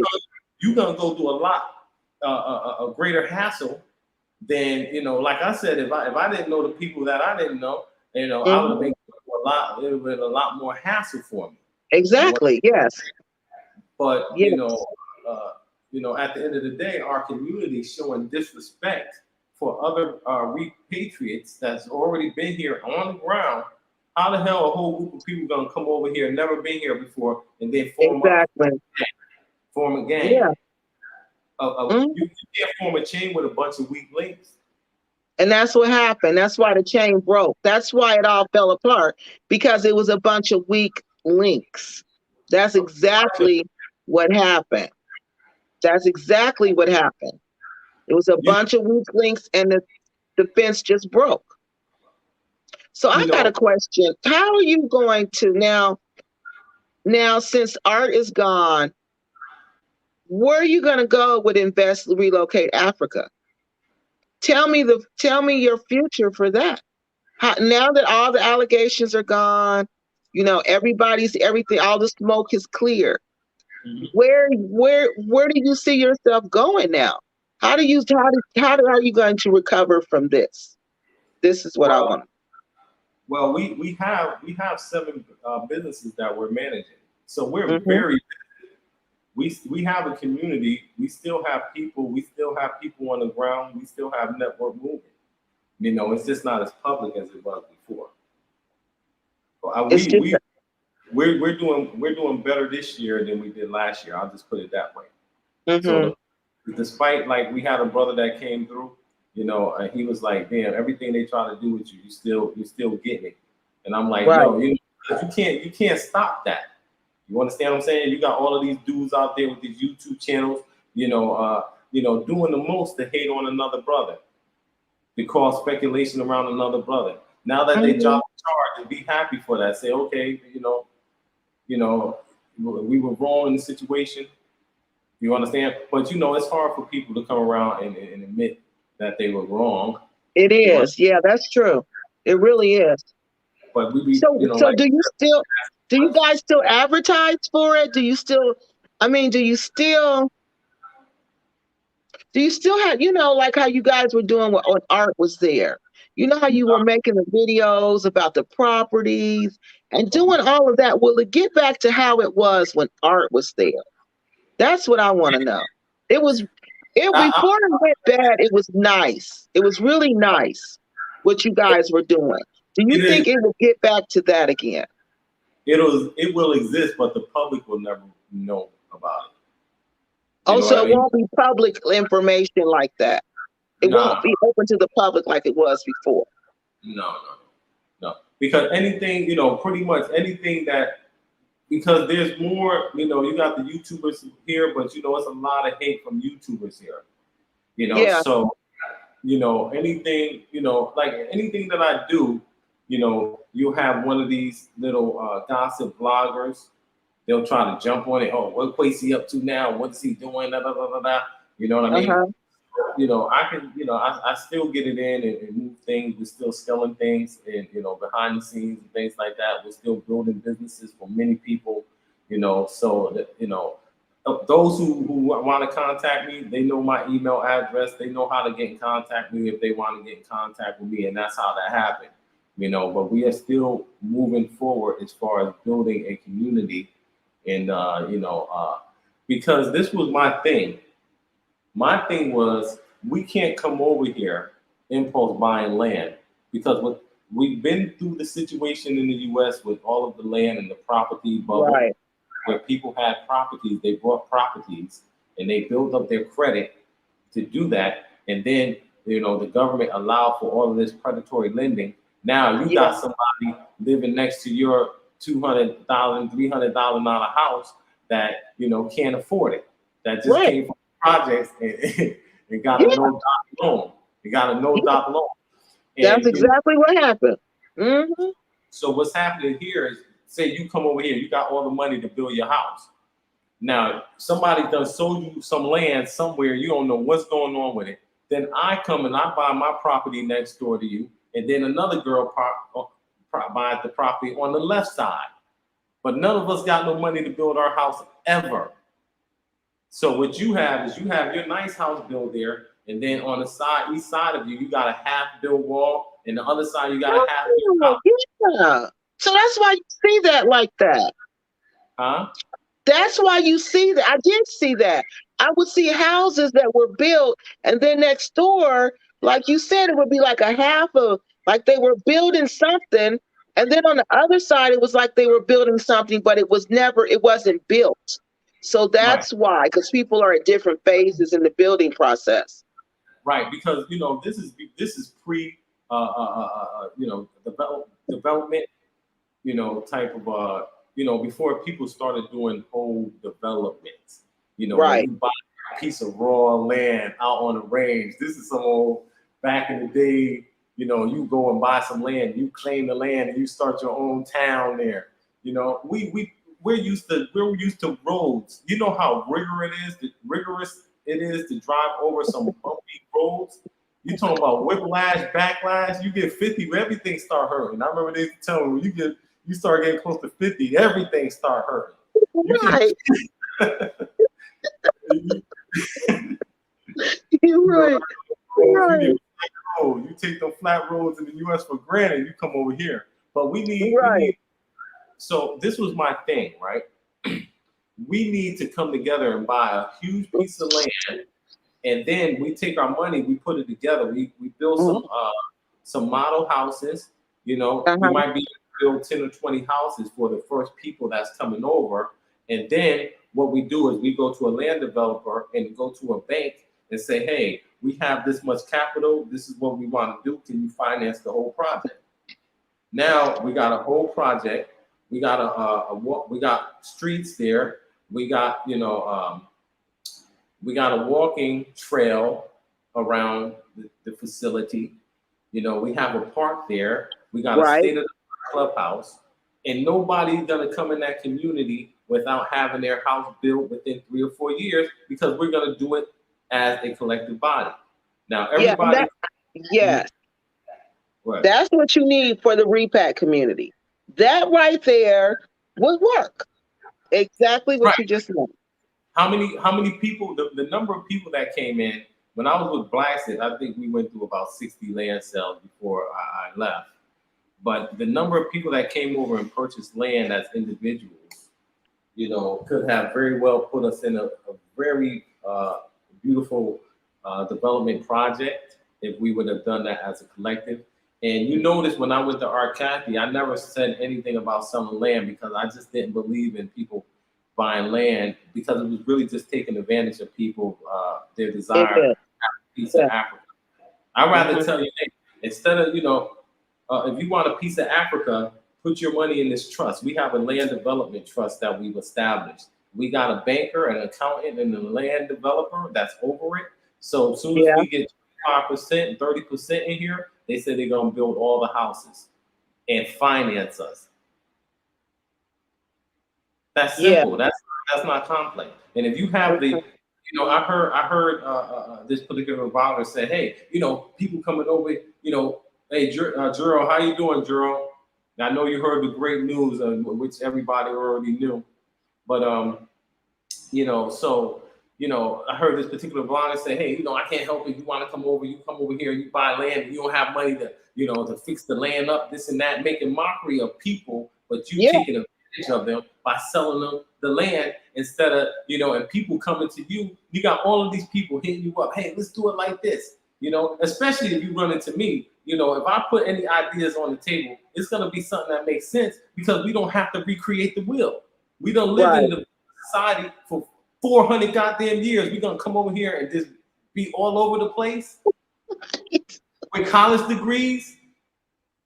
You understand what I'm saying? Taken for leaders, people Yeah. that are recovering addicts. These are Yes. our leaders. And come on now. You know, Yeah. harlots of the movement. Come on. Come on. That's what they are, though. Seriously. Yeah. That's why my mind is just blown because I'm like, if these people were in the United States, you guys wouldn't even be paying attention to them. But now, since they're in Africa, oh, there's these leaders, and And you guys believe everything they say. you know, this whole YouTube situation. I've seen a lot of people come over here and take sides because they wanted to be in favor of people Yeah. who would promote their YouTube channel. You know, the way you guys are selling off the movement for chump change is a Yes. disgrace. For chump Yes. change, you're up just being quiet. You know, if you got a YouTube channel, you know, stay out of the drama. You know, don't choose sides. I mean, right now we obviously see where the problem was. Yeah. Obviously see where the problem was. That means if you on the side of that, you are a part of the problem. If you feel that, you know, the Gambian government was allowed to be corrupted, you don't need to come over here. You had your brother RJ, your sister Ya, you had, you know, your sister Keke right here that did all of this research, brother Fode, you know, a very few number of people. We had Sister D came out last year. She did make a video when RJ and them made their conclusion that said that there was obvious disrespect and an obvious misunderstanding. Yeah. It was. You know what I mean? It was obvious disrespect. Their process. They said, "Hey, we want to keep everything off of YouTube. Let us mediate it." You know, that was disregarded. That was disregarded. Later for them. Let's get with Negro P and then feed him some garbage so he can go up there and try to get his numbers up. The same thing with the, you know, through the whole process, disrespect to brothers over here that have come over here that have, you know, have every right to come over here and make a way for themselves. You know, that lay the foundation for other people that work effortlessly towards other people and to help build and develop Gambian. You come and you know, defecate on them. What type of welcoming crowd you think you're gonna get? You're gonna get robbed. Really you know, from day one, once they moved out of my situation, they was getting robbed. Went right into the hands of the real scammers. You understand what I'm saying? Right, exactly. That's called karma, though. That's why most of them up out of here and they getting up out of here and they can't maintain here because they came and they put themselves in the wrong circles. And it's only going to escalate when, you know, as more people come over here and we don't have any controls, you know, but we want to be able to put controls in place and create the conversation around this situation and figure out what are the solutions, what can we do. When things like this happen, you know, we need to get with Exodus Alliance. We need to say, hey, listen, you know, it got to be a group of us that's willing to come out and denounce certain things or take immediate action. I know I would have done things different now. When they started getting out immediately, I would have, you know, done things different. I could have took them right to for the libel. But I was hoping that we could have saved the situation. Right. You know, with RJ, Yeah, so I had some hope. exactly. I'm trying to save the situation. I put a lot of work in there. A lot of people were looking to come over here. I care. They didn't. Yeah, no, they didn't. They didn't. No, that was the thing. They didn't care. It was all about YouTube views. It was all about fame. It was all about YouTube fame. That's what it was all about. That's why they never reported anything to the authorities. If it was truly some fraud going on, if it was truly mismanagement, they would have reported that. They reported nothing to the authorities. They reported it all to YouTube because they wanted YouTube fame. That's what it was all about. Let's just blow up on YouTube. That's what it was all about. They wanted to gain favor of YouTubers here. Yes. So it's a sick thing. It's a sick thing that we're going on here. And like I said, you know, we should have took more of a responsibility. and especially those who have networks and YouTube channels, that was here. They should have said, hey, listen, we are, like R. Janum said, they said, hey, we heard something going on, threats being made. Like, I never made any threats against anybody. I'm not the type of person that threaten you. I told you where I came from. We don't threaten nobody. You understand what I'm saying? If it's gonna happen, it's gonna happen. But I wasn't even mad. I wasn't even mad at the situation. I was like, hey, look at this. I'm like, wow. And I know every time something like that comes, it only precedes a blessing. You understand what I'm saying? Right. Yeah. Right. It only precedes a blessing. Right now, what we would be doing, we weren't ready for that level of success as a community. I couldn't do it by myself. I needed them. I needed them to come in as a community and do what's needed. I did my part. I did more than what needed to be done. All they had to do was follow some simple systems. You understand? That not benefit me, benefited everybody. Right. A mentality like, oh, I'm not listening to this nigga. He think he trying to run things. All of this crazy nonsense. Yes. That's how it goes, though. Jealousy of who's in charge. That's what it's all about. Ridiculous. Yeah. That's what it's all about. That's what it was all about, jealousy. Yeah, and you got a lot of these like I said, no one that's serious about the repatriation movement should watch any or listen to any YouTuber that is not actually here doing something that's notable, unless their content is based around positive content around the what's taking place in the community. But if they're sitting there making all of this gossip, like the video came down with my ex-wife, and then it was reposted on another YouTuber's channel, and that's just disgraceful. Right. The authorities told us to take it down, and that should have never been done in the middle of an investigation. It was just so sloppy, raggedy, and tacky for someone to do that. You know what I mean? If you have some, let your grievance stand on its own. Don't try to bring up my past from 30, 40 years ago, and you try to bring my old relationships in this. I did this a long time ago. Things that I didn't do. Even if I had problems with domestic violence in the past, why are you trying to bring that up now? You trying to use my past against me? Like, I was wondering what they had to do, why they brought that up. But that's just what they do, though. It's true. That was how the hell you gonna bring somebody ex-wife? But that was crazy. I'm not gonna go in that because it only put her. I just downloaded the video. I downloaded all the videos, and they be going with me to court, and I'd be like, hey, here you go. I go just like this.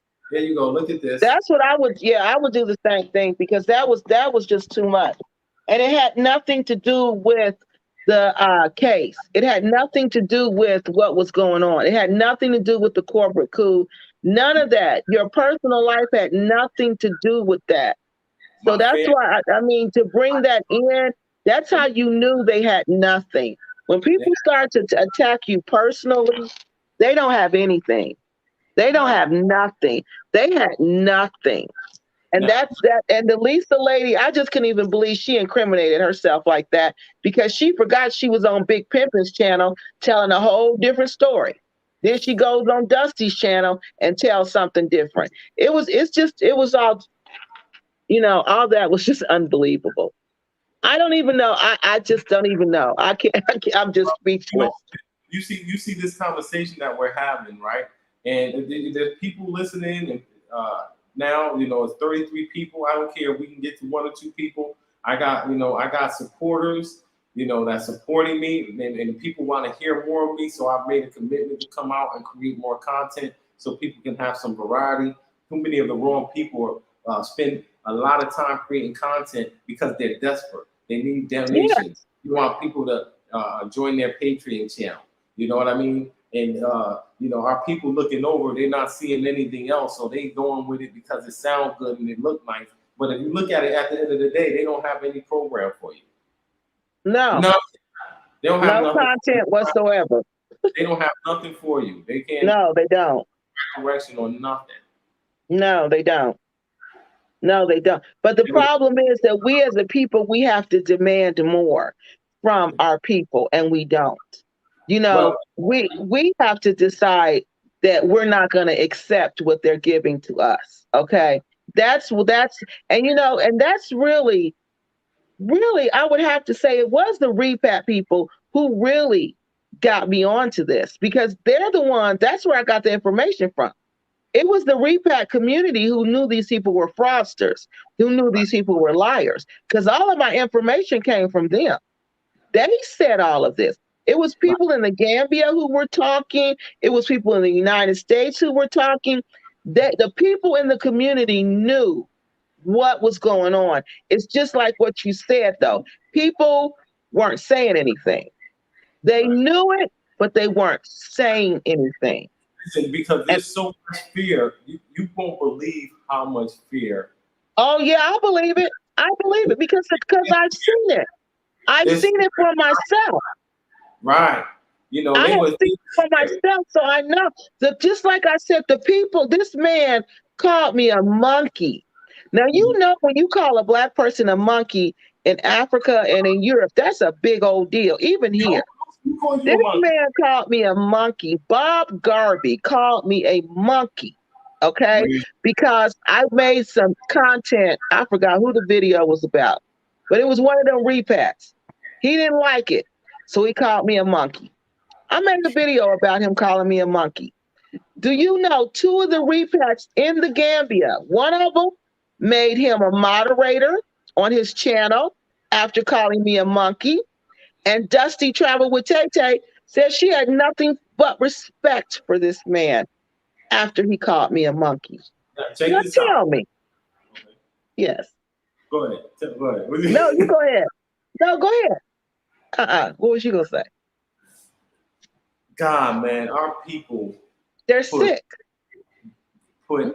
like Juliet when she had them, and then she did those 3 videos and all of that, which is basically a defamation evidence, talking about I had a Ponzi scheme. She been lying on me. She hate me from day one. Yeah. Hate, and she brings them up there like they're some type of heroes of the movement. Yeah. Oh, I'm just flattered to be in your presence. Y'all people better watch this. These people leading y'all down the wrong path, and y'all just going. They leading you into the hands of, coming over here, getting ripped off, getting into bad land deals. This is lodging you from any real type of help. They don't want you to come to Kwesi because Kwesi gonna tell you the right thing. They don't want you to come where it could be a real movement, a real Pan-Africanist movement. They're like, no, that don't benefit them financially. Right. Exactly. Exactly. Right. They're not benefiting financially. Kwesi gonna tell you not to buy land. He talking, he gonna tell you we need to get land together because they want to get you and sell you land, right? They don't care, where it's at or if it'll ever be developed. They just want to get it so that they can build their house, so they can do the next phase of their house build and put it on YouTube channel and make a movie out of it to get donations and get other people to help them build their house. Why everybody can't get a house built? Well, see, that's another crazy thing to me, that you're going to go buy land in a country that you know nothing about, and you're going to build a house there in a country that you know nothing about. Do they understand politics in Africa? Do they understand how a new president can just come over, can take over after Amadou Barrow? He could just come in and say, oh, all African Americans out. That land y'all just bought, oh, too bad for you. It belongs to us. It's time for y'all to go. I don't think they understand that. And now, if you're married to somebody there, it's a little different. It works a little differently. But if you just over there, just exploiting the system, taking advantage of everything, I don't understand. How do you think that system's going to work for you?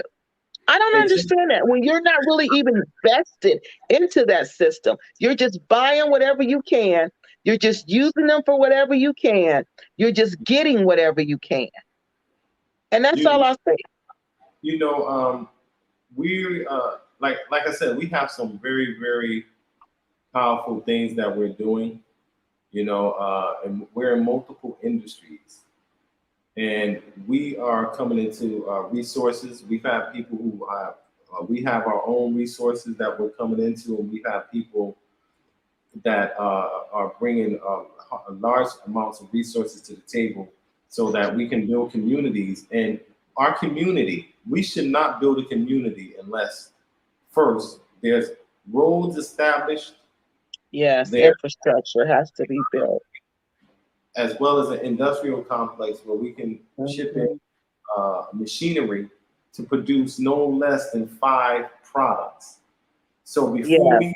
get out to the community and start building anything, we should be out there working, producing products, shipping them throughout Africa and the States.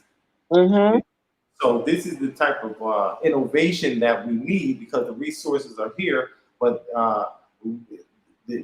there's a lack of ingenuity and know-how and the resource.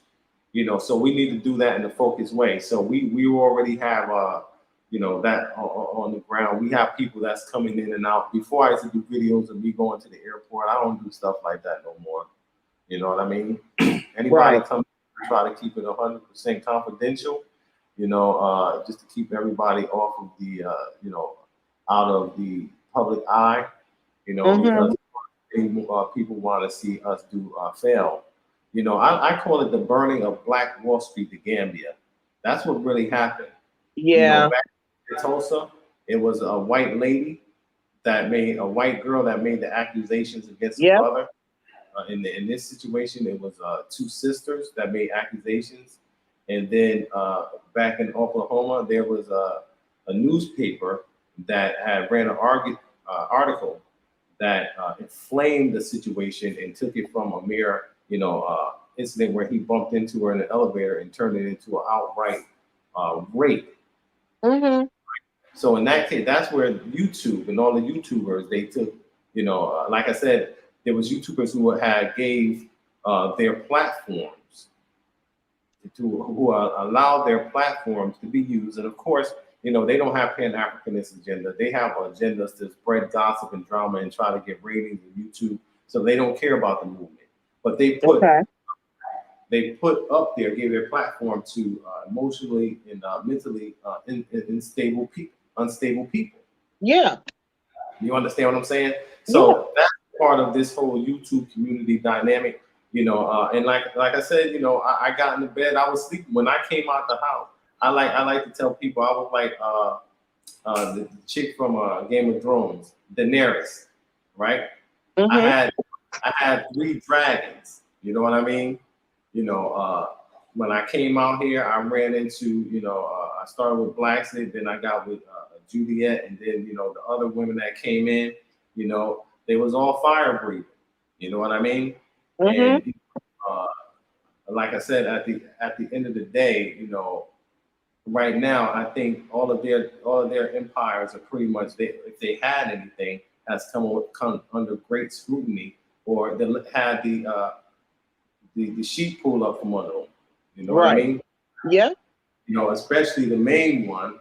Yeah. Her running around and doing everything she did here, like nobody would discover her, and she just reached a whole level of arrogance where she don't care. I don't care. That's it. I don't care about that. I just care about my donations, my Patreon account, my PayPal. Well, That's what I'm yeah. talking But about. Right. I think that happens because of the pressure that being in Africa places on you. When you're in Africa, you're under a lot of pressure that you're not nor it's a different type of pressure for one. You got to constantly have money. And that's what people don't understand because you constantly need things over there. You constantly need electricity. You constantly need the internet. You constantly need fuel. You constantly need food. You constantly need water. It's not like here. And I Right. think that pressure changes you. And I really think that's what happened to art. I think the pressure from being there changes you. Just like that lady, Juliet. I don't know Juliet, but Juliet, from what I've seen from her, it's just like somebody's breaking down, just like art. It's just like when you're in Africa too long, that system puts so much pressure on you that it breaks you down. It will break you down mentally. And that's what I think is happening to Juliet. That's what I think happened to Art because it's too much. It becomes too much. That's why I cannot live in Africa like you guys do. I Go, cannot. I can go for some months and then I got to come back. I you, cannot do it.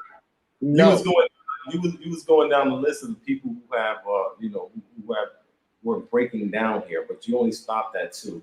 But we see a continual list of dissatisfied women here. They Very break down like that. It's too and much. if you look at it, all you have to do is look at it. Okay, you don't see me over here like, I can't take it. They broke in my house. Even after all of this nonsense that these women put me through over here, I'm still not talking about I'm leaving. Yeah, Like, because it's too. Yeah, and just like with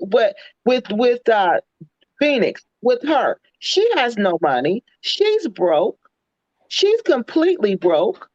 Dusty, that's why she left. The whole Africa system is very draining and it's a lot of pressure on you go ahead. constantly. Now listen Constantly. to this, right? Now, I have if I came over here, my job is to make it easier for the next person. I Right. have people, I have people that have come over and say, hey, that haven't had any problems, that made their transition, they're doing their thing, and we got great relationships. And if you come over by yourself, you're gonna have it hard. It's not like they don't have EBT over here. You're not going to get Mm-mm. government. You ain't getting No, section. you're not getting Section 8. You're not getting nothing. You're not getting no utility assistance, and there's no winter months heating over there. There's no summer months heating over there. It's none of that. And I just really think that system of constantly being put on, and then you know what else gets you? You're constantly overcharged. You're constantly exploited. You're constantly overcharged. And I really think that all of that just breaks you down Uh-huh. mentally. Because You, I you, watched myself in Nigeria. When I was in Nigeria for 60 days, day 61, it was like I lost my mind. I was over there. I was just going off on everybody. I was complaining about everything. I was not friendly. Keke loves Nigeria. No, I was that nasty American lady and I was ready to go. And I think what it was that it was too much for me. I had got tired of everywhere I go. I was overcharged. I got tired of paying twice as much for everything. I got tired of everything being broken in my apartment and having to get it fixed constantly. I just got tired of that system. And that's when I realized, okay, I love Africa, but I can't do more than 60 days. After 60 days, I need to go back, get my mind together, get my thoughts together, and then come back and do it again. But hey, people who stay all that time, I don't know how they do it. I don't. hey, hey, sister, you sitting back explaining all those difficulties, and I understand everything you're saying 100%. It's very difficult to do business. The way that they move and the way that they do is a lot different from us. We a Yeah. lot faster in the way we think and the way we do things. You know what I mean? They do little things. They don't have no contracts over here, so everything is their price. There's no regulation. So you're not instead of paying 5% commission, they can make it 50 or 100% Yeah. increase. And that causes a lot of confusion. You'll have just because they're over here and you come into a whole nother country, they will rob your ass. Yes. Even me, Yes. even me. Yes. The only thing about me, I have a team of Gambians. I did a video. I was gonna do a video that says don't do business with Gambians. But the idea behind the video is you have to let other Gambians talk to them. So anytime I do business, I'll send one of the girls. They thorough. Exactly. Ones anyway. I'm like, go ahead and talk to them because I can't talk to them. It's gonna end up being a fight if I try. Yes, and that's the whole thing that I get tired of. That is the whole thing that I get so sick and Hey, tired of. Hey, Keke, in our threads, it's quite a bit going on in the threads over here. But it's crazy because they threw that smoke screen out so that they can have all of this corruption going on.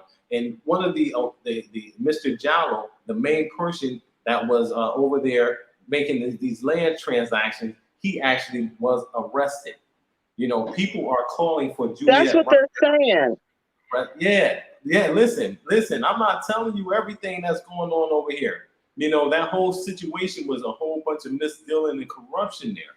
Okay, So, wait a minute. So hold on, Kwesi. So somebody, Miss Jones, what are you guys talking about? You saying so the Akalo is in on it too? So the Akalo was in on what? The land scamming? Wait a minute, right. Kwesi. I'm trying to figure out what they talking about. Because they That, at No More BS 602. What are you guys talking about? Donations for her house? That's crazy. Do you know about that, Kwesi? What they're talking about? what I'm hearing here, I mean, of course, what you've already discovered, anybody that's desperate, they're gonna, they're gonna misappropriate funds. Everything that I've been accused of that's taking place over here on a whole nother level within these different YouTube organizations and these individuals that's over here basically getting people to send them money. And as we see, all the charges have been dropped. Everybody's been played for as fools. So they just so people. So Mm. this donation thing is a big deal over. So this is really how people are surviving, and this is how people are living off of these donations and off of this YouTube money. That's why these people are trolling me like the way they are, and that's why these people are coming after me the way they are, because I'm impacting their ability to eat, drink, and live. Oh, Yeah. wow. We're gonna, Okay. there's a lot of conversation behind this because what happened, there must be accountability for this, and we must talk about it because if we don't, we only allow for more things like this to fester and degenerate. And our role as those who are repat us in this time, right? Whether you're in the U.S. or here, we have to stand on high moral values, high ethical values. What's right is right. Yeah. We just can't allow our people to come and tear things down. Exactly. Unchallenged. You understand And what I'm that's saying? what they're, yes, exactly. And that's what happened. That's Mhm. exactly what happens. They want to come and tear things down, and they don't want to be challenged while they're doing it. They don't want to be held accountable for anything they do. They just want to come and do what they want to and go on. It was so much pressure, to suppress information. Don't you know? Every video I do was being reported to the authorities. I just had so many people just trying to get me in trouble. You understand what I'm saying? Just trying to get me in trouble, want to see the worst happen to me because of what two ladies said. And they want to gang up as women. They want to favor these women, but these women are putting you in a death trap. Yeah, they are.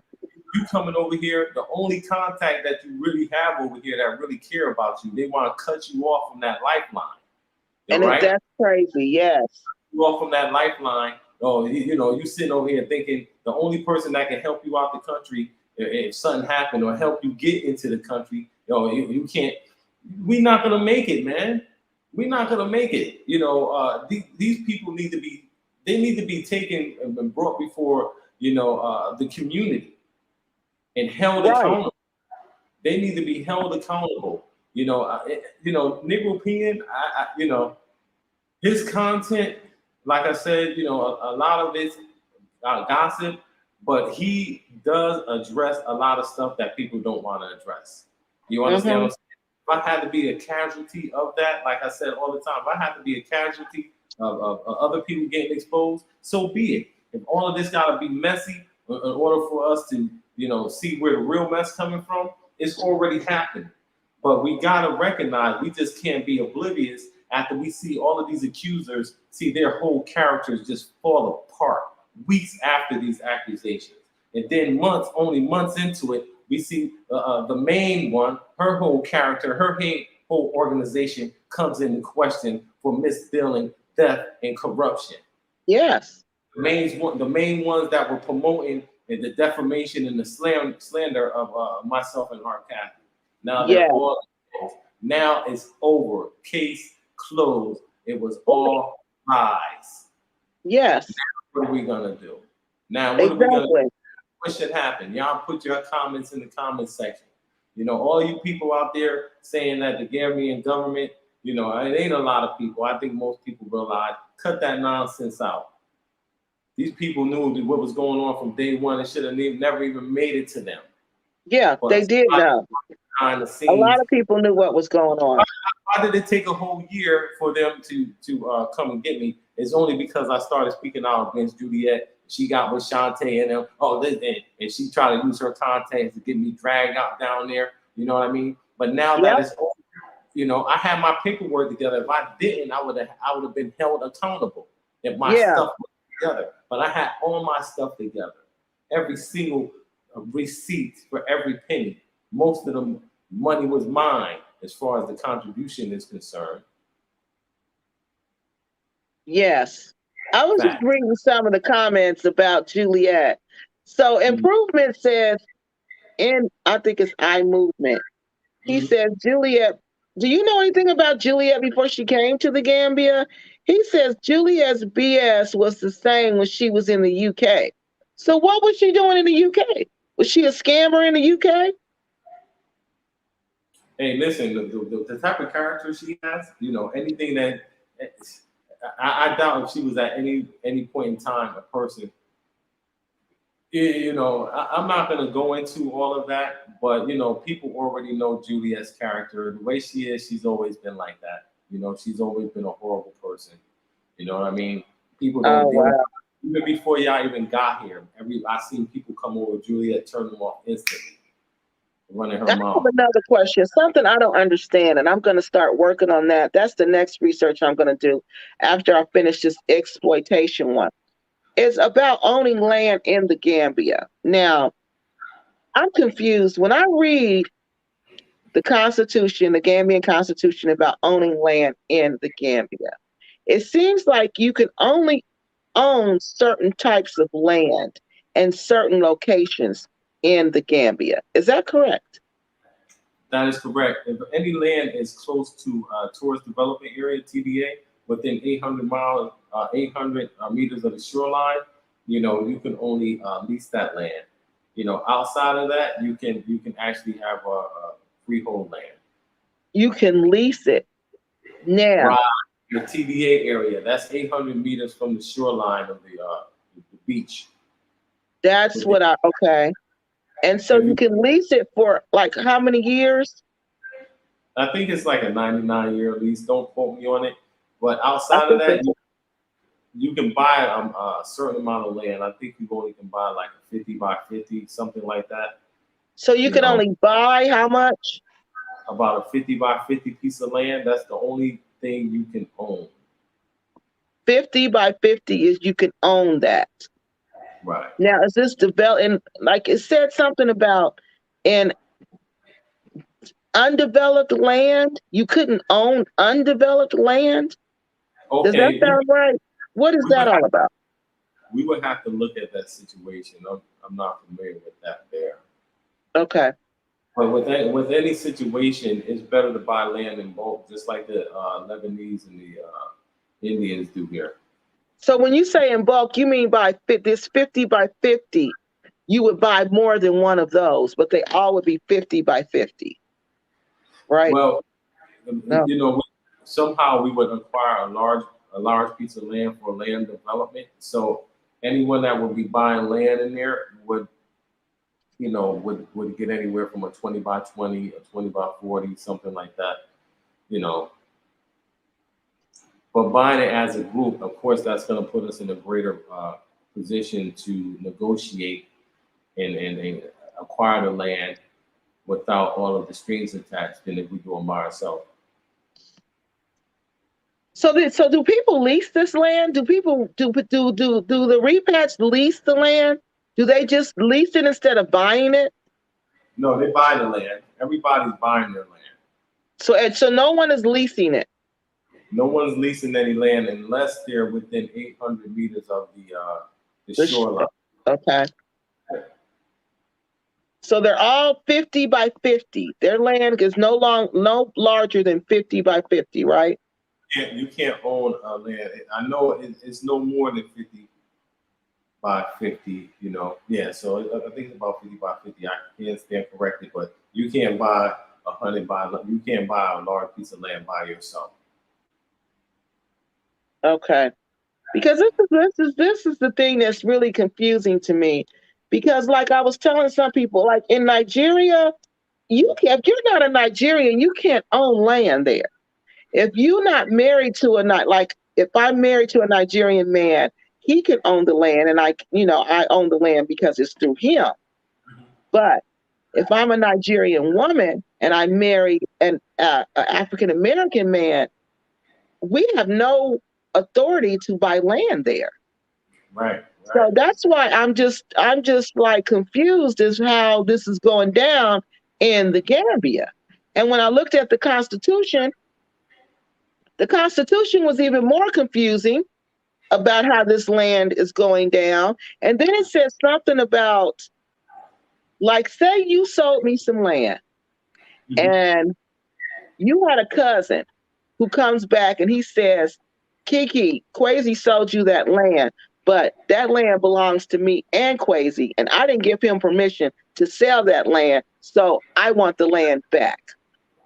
Then I would have to go to court, be tied up in court, and 9 times out of 10, I would lose the land because the land belongs to the family. Now, is that true? You know what? It's the same situation in Ghana. I just came from Ghana, and they said their superior court, more than half of the cases over here is dealing with land disputes. Mm-hmm.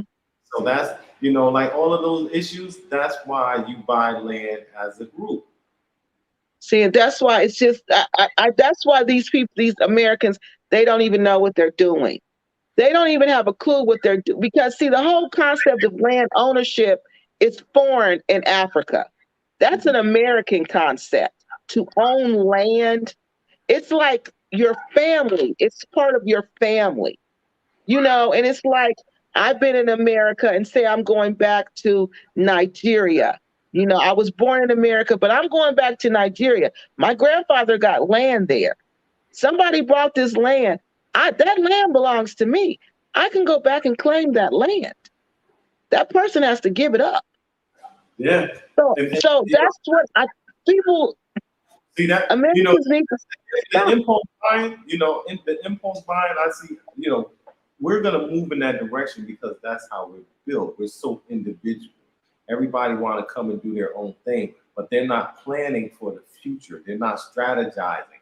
How are we gonna make sure it's straight in case any instability in the country, any change in government, any land disputes, those aren't being considered. More than half the people over here are having issues with land, and then if you're able to get by the land part, then once you go into the building, they're going to get you at every corner. Yes. You know what I'm saying? You don't need to multiply a problem, 100, 500, 1,000 times, 2,000 times. You know what I mean? Because that leads to oversaturation, the exhaustion of resources, and then, no progress. A lot of people turn around.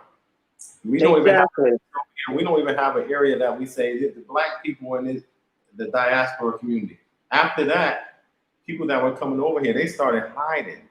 They was like, hey, I don't want nobody to know I'm here. Shit, they was hiding. I don't believe it. Yeah. People was like, they didn't want to get involved with that. They didn't want to see nobody after that. And that was the intentions to bring utter disgust to the movement to keep everybody fractioned. One of the accusers said, it ain't no leaders. Who the hell are you to come over here and stand up and start saying ain't no leaders and things like that? You have nothing. Nothing. You understand? Because they got this, what emboldened them is the other YouTubers here that were with the bullshit. Yes. And at the end of the day, I'm not going to go too further deep into it. I think everybody can figure that out just by watching it. I started watching YouTube a little bit, and I'm just looking at, I'm like, let me get up here more so I can give people some real content and something real to see. Right. Exactly. Exactly. So this whole thing is really interesting. It's just so much more, so many things to look at. Especially this whole they're all running to get this land, but I'm going to really check into this because this just sounds too good to be true. And anything that usually sounds that good to be true it usually is not true. It usually is not true because West Africa usually works. They work alike. Well, They pretty much work alike. I've been sharing things over the past year. However, people are buying land from people that they think they can trust that have prior knowledge of the land issues with the land. Mhm. So you have people selling bad land. Yeah, I know. I bet you do. People that's not. I'm talking about YouTuber. People that's not qualified to be selling land that don't have understanding of it. They just want to get the money. You know what I mean? So they're saying, Yeah, hey, buy this land, and not saying, hey, listen, as a community, let me sit down with some people that can help us. Let me sit down with a land developer. That should have been the first thing. right. Later for the landowner, we need a land developer. Now we want to talk to a landowner for, so we can get a piece of land in a swamp area, Hmm. some Exactly. roads, and then we got to figure out how we're going to develop it, or we just got to live on, unpaved roads, no lights, no, not the proper utility.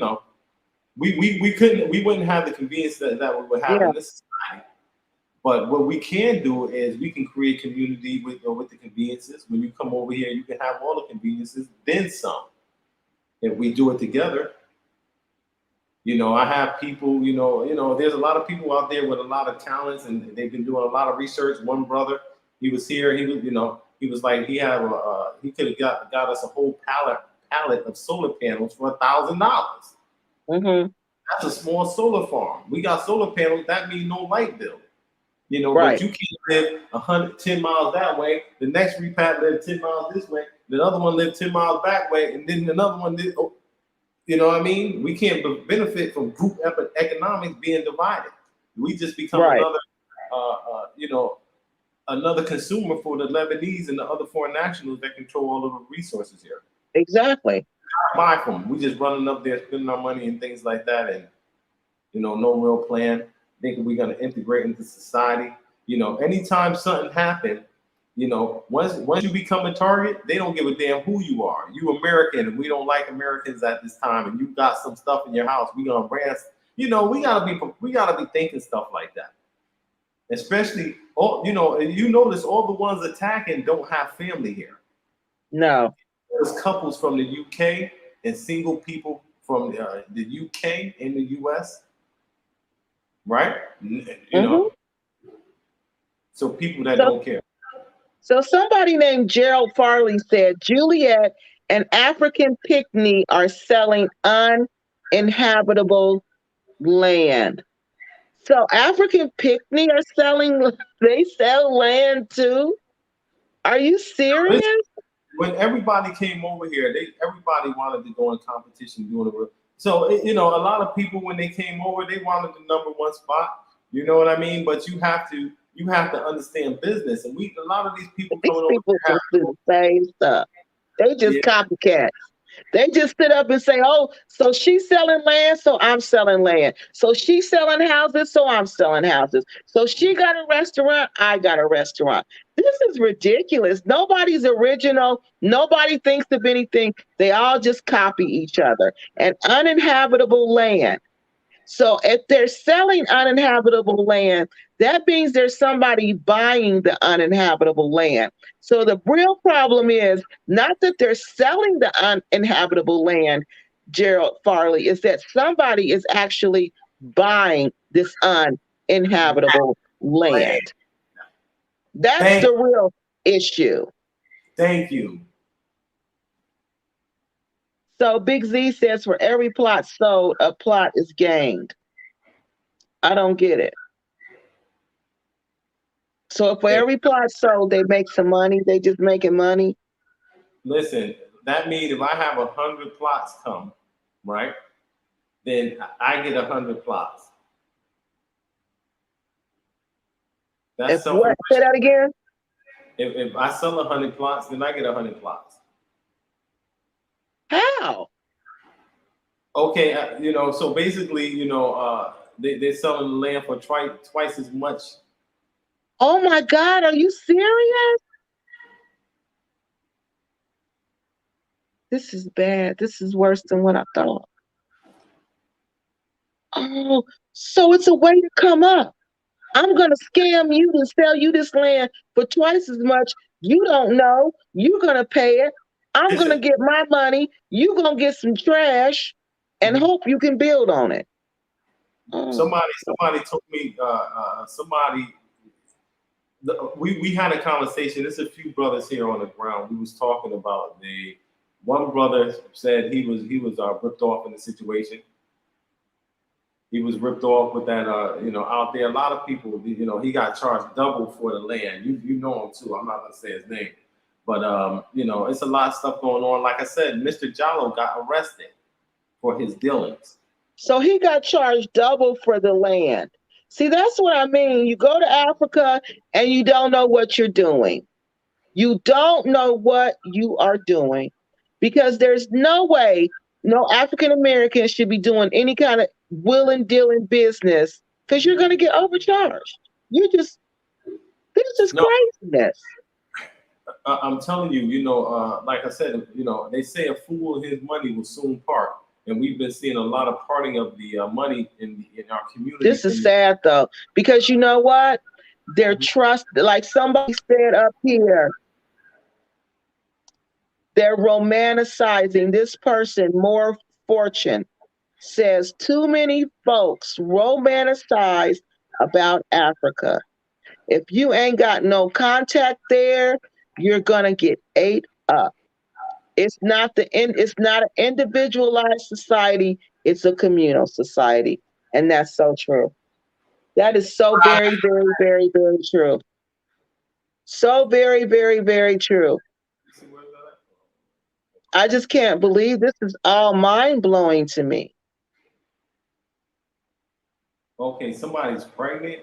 Don't listen to what her mouth says. Watch her vlog. Answer there. Say it again. Ricky not pregnant. Oh, okay. No, I think she's just saying she's gaining weight. You talking about the little girl from Bag. Right. No, she said people asked her what she was pregnant because she's picking up weight. So they kind of hurt her feelings because they said she was gaining weight. So somebody just flat out and said, "Are you pregnant?" And she said, "I'm pregnant," like that. But no, she's not pregnant. Yeah. Okay. So the situation before the community, that's what we talked about. Mm-hmm. More Fortune. That's exactly what we're talking about. Our new series. That's exactly what we're talking about when she says diasporans doing YouTube, scamming other diasporans to sustain themselves in Africa. Yes. So this is another way they're doing it. Oh Lord, this is bad. Listen, if you think about it, the whole blow up last year was a scam. All right. Yeah. Now to only find out that we had a legitimate business, right? To only find out all of that, and then the money, how much money was sent to people? I know thousands of dollars was sent. I was looking. I was privy to see some information, but people were supporting that.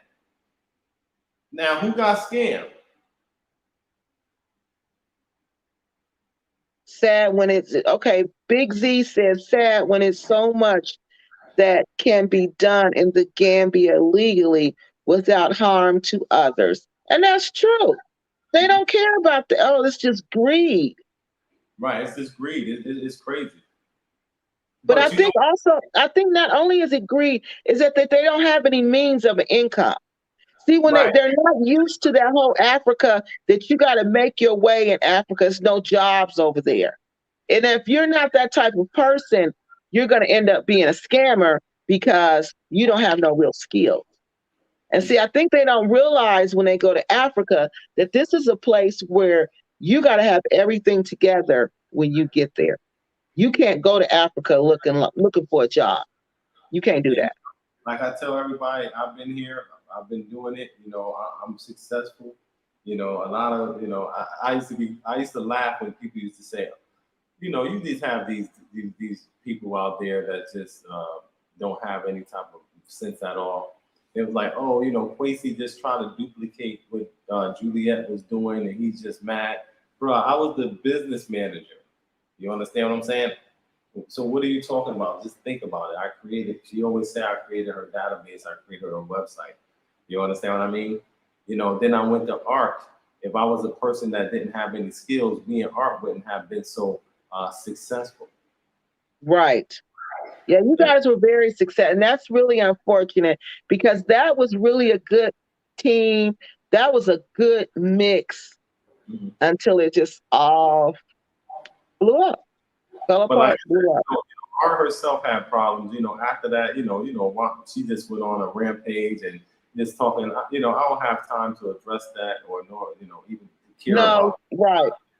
I just think that's why I said I think the whole Africa thing was too much for her. I think it was just too much. I think the whole thing was too much because after a while, it will do that to you. It will do that to you. In this movement, anyone who's responsible, you automatically have to play the role of a mental health practitioner. Yeah. All right. Dealing with these, the community and things like that. I've seen a lot. I was with Juliet when people first started coming over. Before, but it didn't last long before all of the hype, dimmed. You know what I mean? It took a dark turn. It didn't take long, and it's horrible. It ain't like 3 or 4 years into this. This everything blew up October 19th of last year. Just one full year. Yeah. So I was found innocent. All the charges was dropped 1 year later, pretty much to the day. You understand what I mean? So it wasn't like a whole bunch of time. And then over the past 12 months, we just seen a whole nother level of whole ridiculousness and disrespect. You understand with this YouTube and, like the last stunt about me breaking into the house and then bringing my children's mother up there. That was a desperate attempt. You know what I mean? But like I said, it's all done now. The case is closed. Now it's a whole liable suit process that is going to take place, that have to take place. Right. Exactly. It should take place because that really impacted your business and the reputation of your business. I mean, the things they've done and the things they've destroyed, some things you'll never be able to get back. And that's unfortunate. And the repat community suffered a loss. We suffered a big L because so many people were going to come travel to the Gambia through you guys. And now who do they have? Nobody. They got Big Pimpin'. You want to go through Big Pimpin'? Are you serious?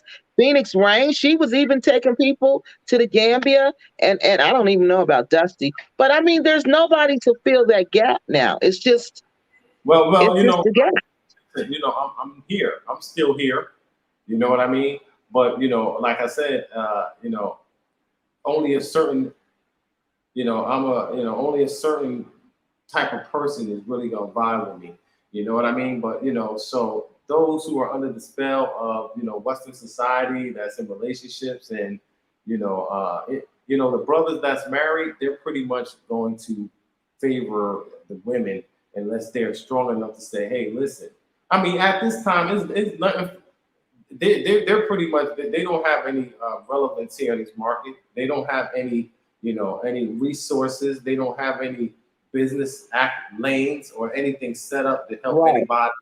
You know what I mean? So, like I said, I'm still here. We're doing it. However, the ones that reach out and contact me now are the ones that a lot of people put themselves in a bad position where now if they came back, they have to apologize. So they're stuck in that situation. They chose the wrong side. They wanted to go that direction. You know what I mean? So, because it was messed up. I have a lot of people that just stayed out of the situation. I go talk to them. They hear they're doing business, and they're like, hey, Kwesi, we just have to stay out of the situation. We didn't want to get mixed up in that. A lot of professional people, I respect that. But the ones that went Right. out there and started saying, hey, I support Phoenix, I support Shantae, you know what I mean? You guys are, a part of the problem. Right. You're a part, Exactly. you know, Exactly. and if you got any right in you, I don't need an apology from you because, what was hurt was the potential growth of financial growth of 40 Okay. individuals. 40 individuals. It's just not me, you know, uh, it was 40 individuals and it was a whole movement who was brought down. You mean to Yes. you mean to say, people, hundreds of people that were coming over here to bring investments, right? Right. Just Yeah, with they were. just with our Mhm. cap, I'm telling you what I have. We had over 250, over 200 people pledged to make investments. We have 40 people that already executed on it. We still have people coming in and that was sending money, right? Right. Right. So like all of these people, on top of the people that were gonna make investments, and on top of the people that were coming over because of us, you know, just because of a vendetta against me and art, you had somebody here that said, "Screw all of that. Screw everything you're doing with those people," Yeah. and because they don't care, they did not care. They was like, "Hey, listen, No. we're gonna cause as much. We'll burn this whole Gambia down if I can't be the face of Gambia. If I have to be Yeah. replaced by somebody else, we're gonna blow this whole thing up." And that's what you Mhm. guys, and that's what it was at the end of the day. That's So pretty much what happened. we're gonna Yeah. get on this, sister. It's going on 2 hours and 40 minutes, the longest I've ever been on a live. I know. You usually don't be on here long at all. We're gonna start having this conversation because there's a lot of people out. The flock got scattered, but now the shepherd is back. Right. Yes. So good. So let's do this again. Uh-huh. Um, We when do need you you. want to do it? We need you. I'll send you an email about that thing I was sharing with you about Yeah, because please do. yeah. And Oh, then we can come back on because I want to talk to you some more. I want you to explain to us about this land, which you okay. were just explaining tonight, Okay. because we don't understand this. Whenever you ready, I'll tell you because I've seen a lot of people go in a bad situation from day one and it didn't sit right with me. One lady, she bought a piece of land and she was so anxious about getting her house built that the people that sold the land gave her a fictitious Oh my God. A fictitious fictitious deed? no a fictitious the land What is demarcation it? demarcation. Oh my God, are you serious? And she started building her foundation and it was several meters over on someone else's Else's property. property. Yeah, Well, what that's it. can we do? Is there anything we can do to like put in place something where that won't happen? You Well, know, where something where that won't happen, where you know somebody can really check and make sure that this is really what it is, what it's supposed to be. you know how you do that? You do that with a committee. You have more than one person making decisions. You have people that's taking all the facts, they put them on the table and saying this is what it is. Because like I said, what I seen, a lot of these bad deals could have been stopped, but people were just hungry for the money, so Yeah. they just let it build, build, build, build, Oh, build, build. It wow. ain't, This is so sad. So they're and exploiting us. They really are. listen, that's why they try to silence me. That's why that's why So because that's they were why that's why I'm being trolled like this. That's why they're trolling me for real, because they really need that money. And people must they have to not be donating like they used to, because these people are so mad at me. Lord, I listen, told check you it Dusty said she was gonna come to my house and beat me up. I'm still waiting. out. Well, I got death threats from them. They made death threats. I got all of that stuff written down. So now it's time for the legal process. There is some criminal implications as well. As you can imagine, if anybody look at it, our whole community should be calling for, arrest, of these Yeah, people that they should. should. Exactly. Mr. Jallo got arrested. People were calling for Juliet to get arrested. Juliet want to be arrested? Juliet need to be arrested. Yeah, sure, I'm sure all the people around her are dropping like that. They coming for her too. They just Right. giving, they just taking their time, Well, but they coming for her too. these little women over here, this my accuser and their conduct in front of these government officials. You understand what I'm saying? People looking at them, that doesn't make it better for anybody. No, it doesn't. Right, it does not make it better for anybody. All it does is make us targets over here. You understand what I'm saying? If we're not moving together as a collective body with some money, we can't control anything. And you know what? Big Z says that's a business the Gambia needs. What we just talked about. And it really is. He says, Mass Crazy, when you are start the investment again, let me know. He says when you start the investments again to let him know. And I will let you know. I will let you know this. People that was a part of the original investment, the ones that stayed out of it, they will be receiving funds back from their investment. I never talked about it because it was nobody's business. Nobody really cared about those people, about them getting their money back. They wanted to destroy everything. Just, a lot of the brothers just to hate for another black man doing his thing, supporting these women. And like I said, you had YouTubers here on the ground, trying to, promote their own brands at the expense of, the movement. You understand? At the expense of other people who have put their hard-earned money up over here, and there was no scam. You understand what I'm saying? Yeah. The behavior of these people are a disgrace to the movement. It was it's very disgraceful the way that they act, and it does not represent a real Pan-African in this movement. And it doesn't come without repercussions. It does not come without repercussions.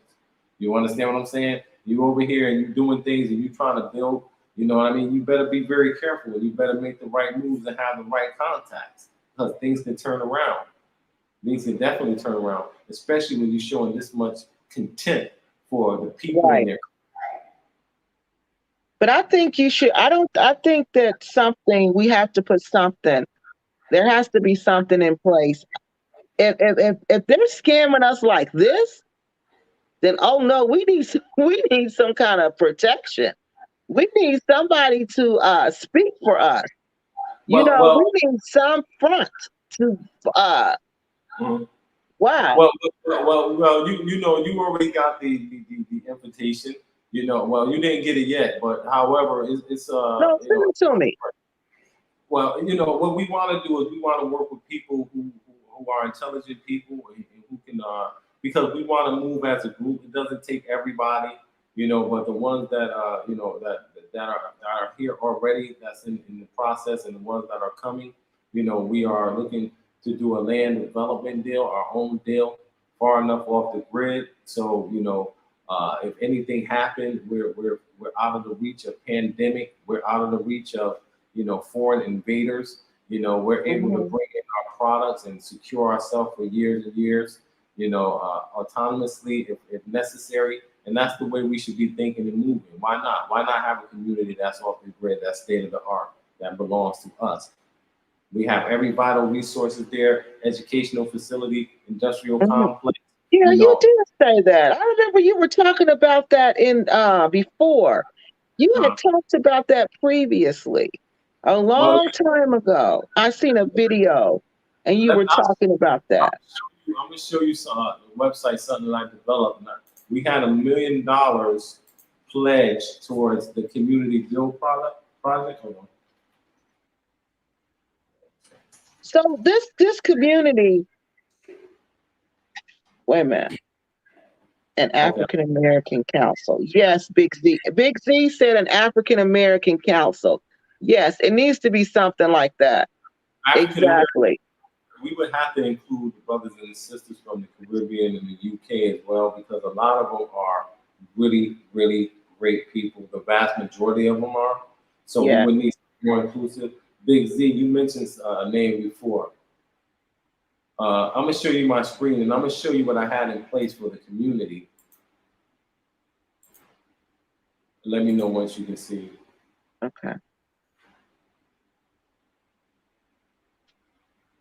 Okay, it's coming on now. Okay. Wow, time go by fast. Right, especially when you're on this live, you don't realize it's that fast.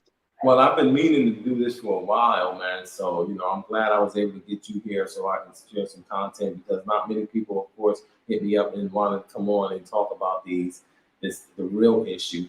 But, when they would come out making all of those accusations, you had more than enough people to and spread that nonsense. But anyway, the diaspora community, Yeah. You there? Yeah, I like this. This is nice. So the idea was diaspora communities, we would start with vacation properties because we need housing. So it only makes sense for us to get properties and make those properties available for those who are coming over, as opposed to going other places where they're spending money outside the community. We Right. would have our own healthcare system, Right. education system, community bank, land development. We've Yeah. already created portals for all of this stuff, community bank. So this was a video here that I put up, but the video during that time, there was people here working on behalf of my enemies. They had deleted a lot of my videos before I got rid of them. What? Are you serious? Yes, Oh, Lord. crazy. People. Crazy. It was crazy at first, but it was a cleansing. So, the business model solved two issues: housing and employment for repatriates. It was the career path opportunity. So 25% of our housing would go towards, room and board for investors and their families. We'll offer them career path opportunities for, 1, 2, or 3 years. 20 hours worth of labor, you get free room and board. That will go for members and families as well as Gambians. We do have people that have been on the career path for 2 years now. Yeah, I remember you talking about that. Yes. So vacation property, $30 billion industry. Hear how we grow our community without the politics that come with centralized leadership. So that's what we're seeing. We're seeing individuals that aren't really leaders, but have leadership capacity, or have the potential to be leaders, and and they're able to influence the diaspora, but they don't care. It's only a capitalist agenda. However, Right. Exactly. we need group governance through blockchain war room. This diaspora repatriation bylaws, these were bylaws that we came up with as a collective body when we were on social media. So basically, I said, hey, we want to create some bylaws here for everybody. Everybody contribute. If you have a bylaw that you want to add, post it to this thread, and we're going to upload it to get community participation. And then a community corporate directive. So we would have a directive as a community that would govern our, processes and procedures, right? Yeah. Yeah. So these are the properties. So these are the areas: career path opportunities, housing development, healthcare, education, food administration, and much, much more. So here are 4 of the properties that we had. All right. This is why people came into the process. I created the whole website. This website actually has over 100 different pages dealing with all types of different areas of community development and building. This is my site, and I used it as a foundation to build Blacks at Aunt Art Kathy, just with less than 20% of intellectual properties from this website that I've been building over 4 years. Here's the properties here. This is, you've seen art in this property many times. Yeah. Arrow right there. This is our main business hub. This is where we dispatch from. This was Ghana Town. And this was the 4-phase project that they said that, people were supposed to come in. Everybody knew it was a 4-phase project, and nobody was going into their, Right.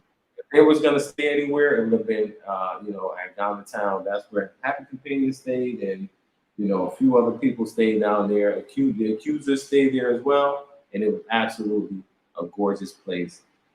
So the idea is we want to build a community on top of the vacation property industry. Take those funds. The first phase will be vacation properties. The second phase will be story buildings.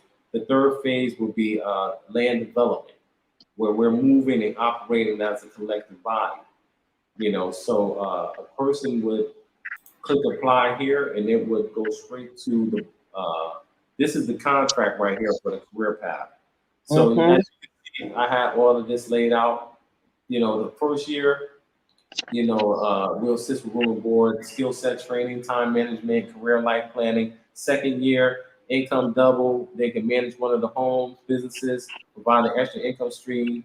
At the end of 24 months, you should be prepared and have resources to purchase a mini home. So after 2 or 3 years, we want to move these people into our own community in affordable housing.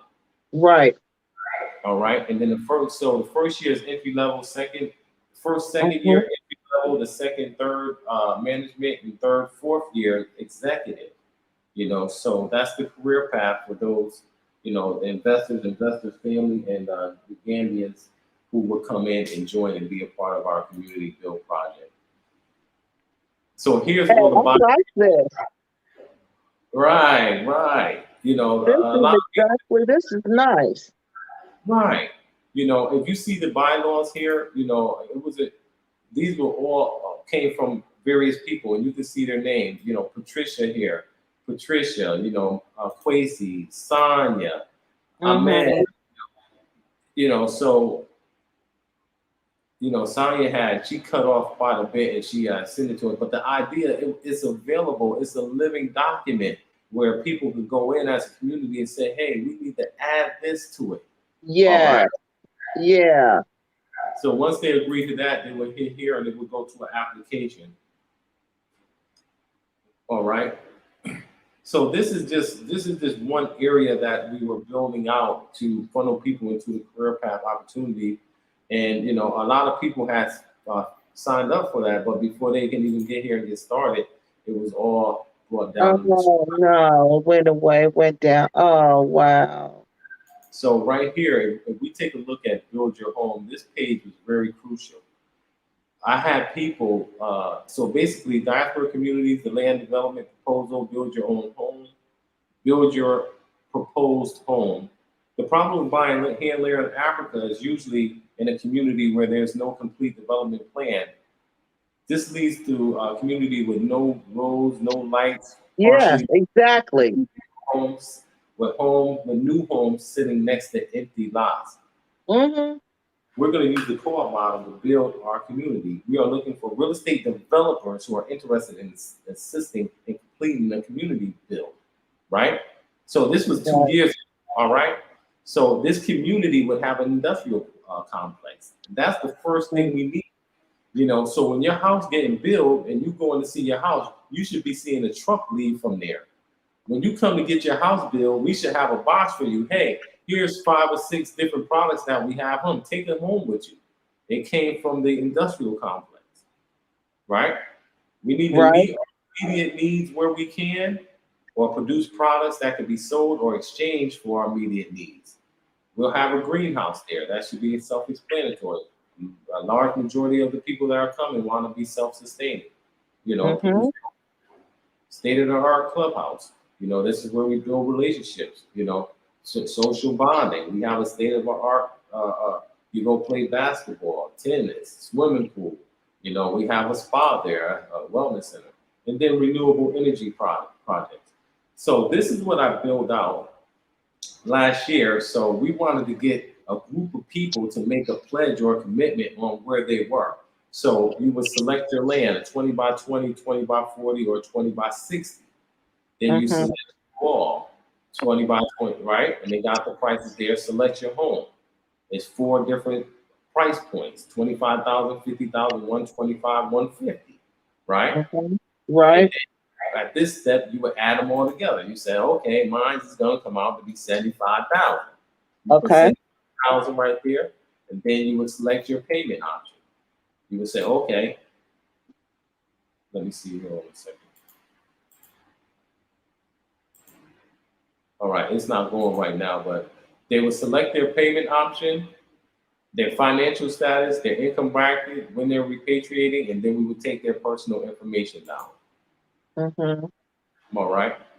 Yeah. All right. Okay, here you go, right? Pay in full at a 10% discount, finance at 20% discount, pay as you go, you have Oh, half this the is nice. Yeah, this is really nice. This is exactly what we need so we won't be exploited and overcharged. right. So you see right this, your financial status, are you employed, self-employed, your income bracket. So we're Yes. gathering data. I was able with this one when we need their time frame, so we can take all of this data and go to the bank and the land developer. Go to the land developer because Mm-hmm. they got the resources, they got the line of credit, they can build this for us.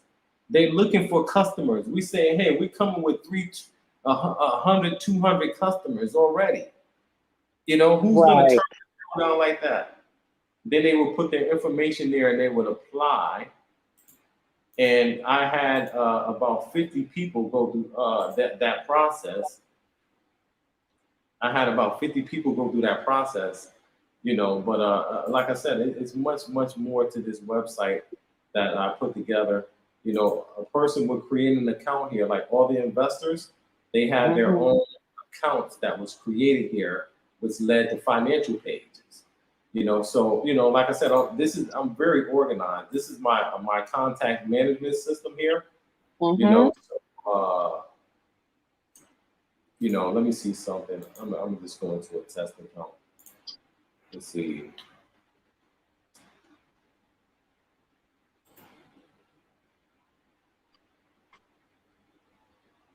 Okay.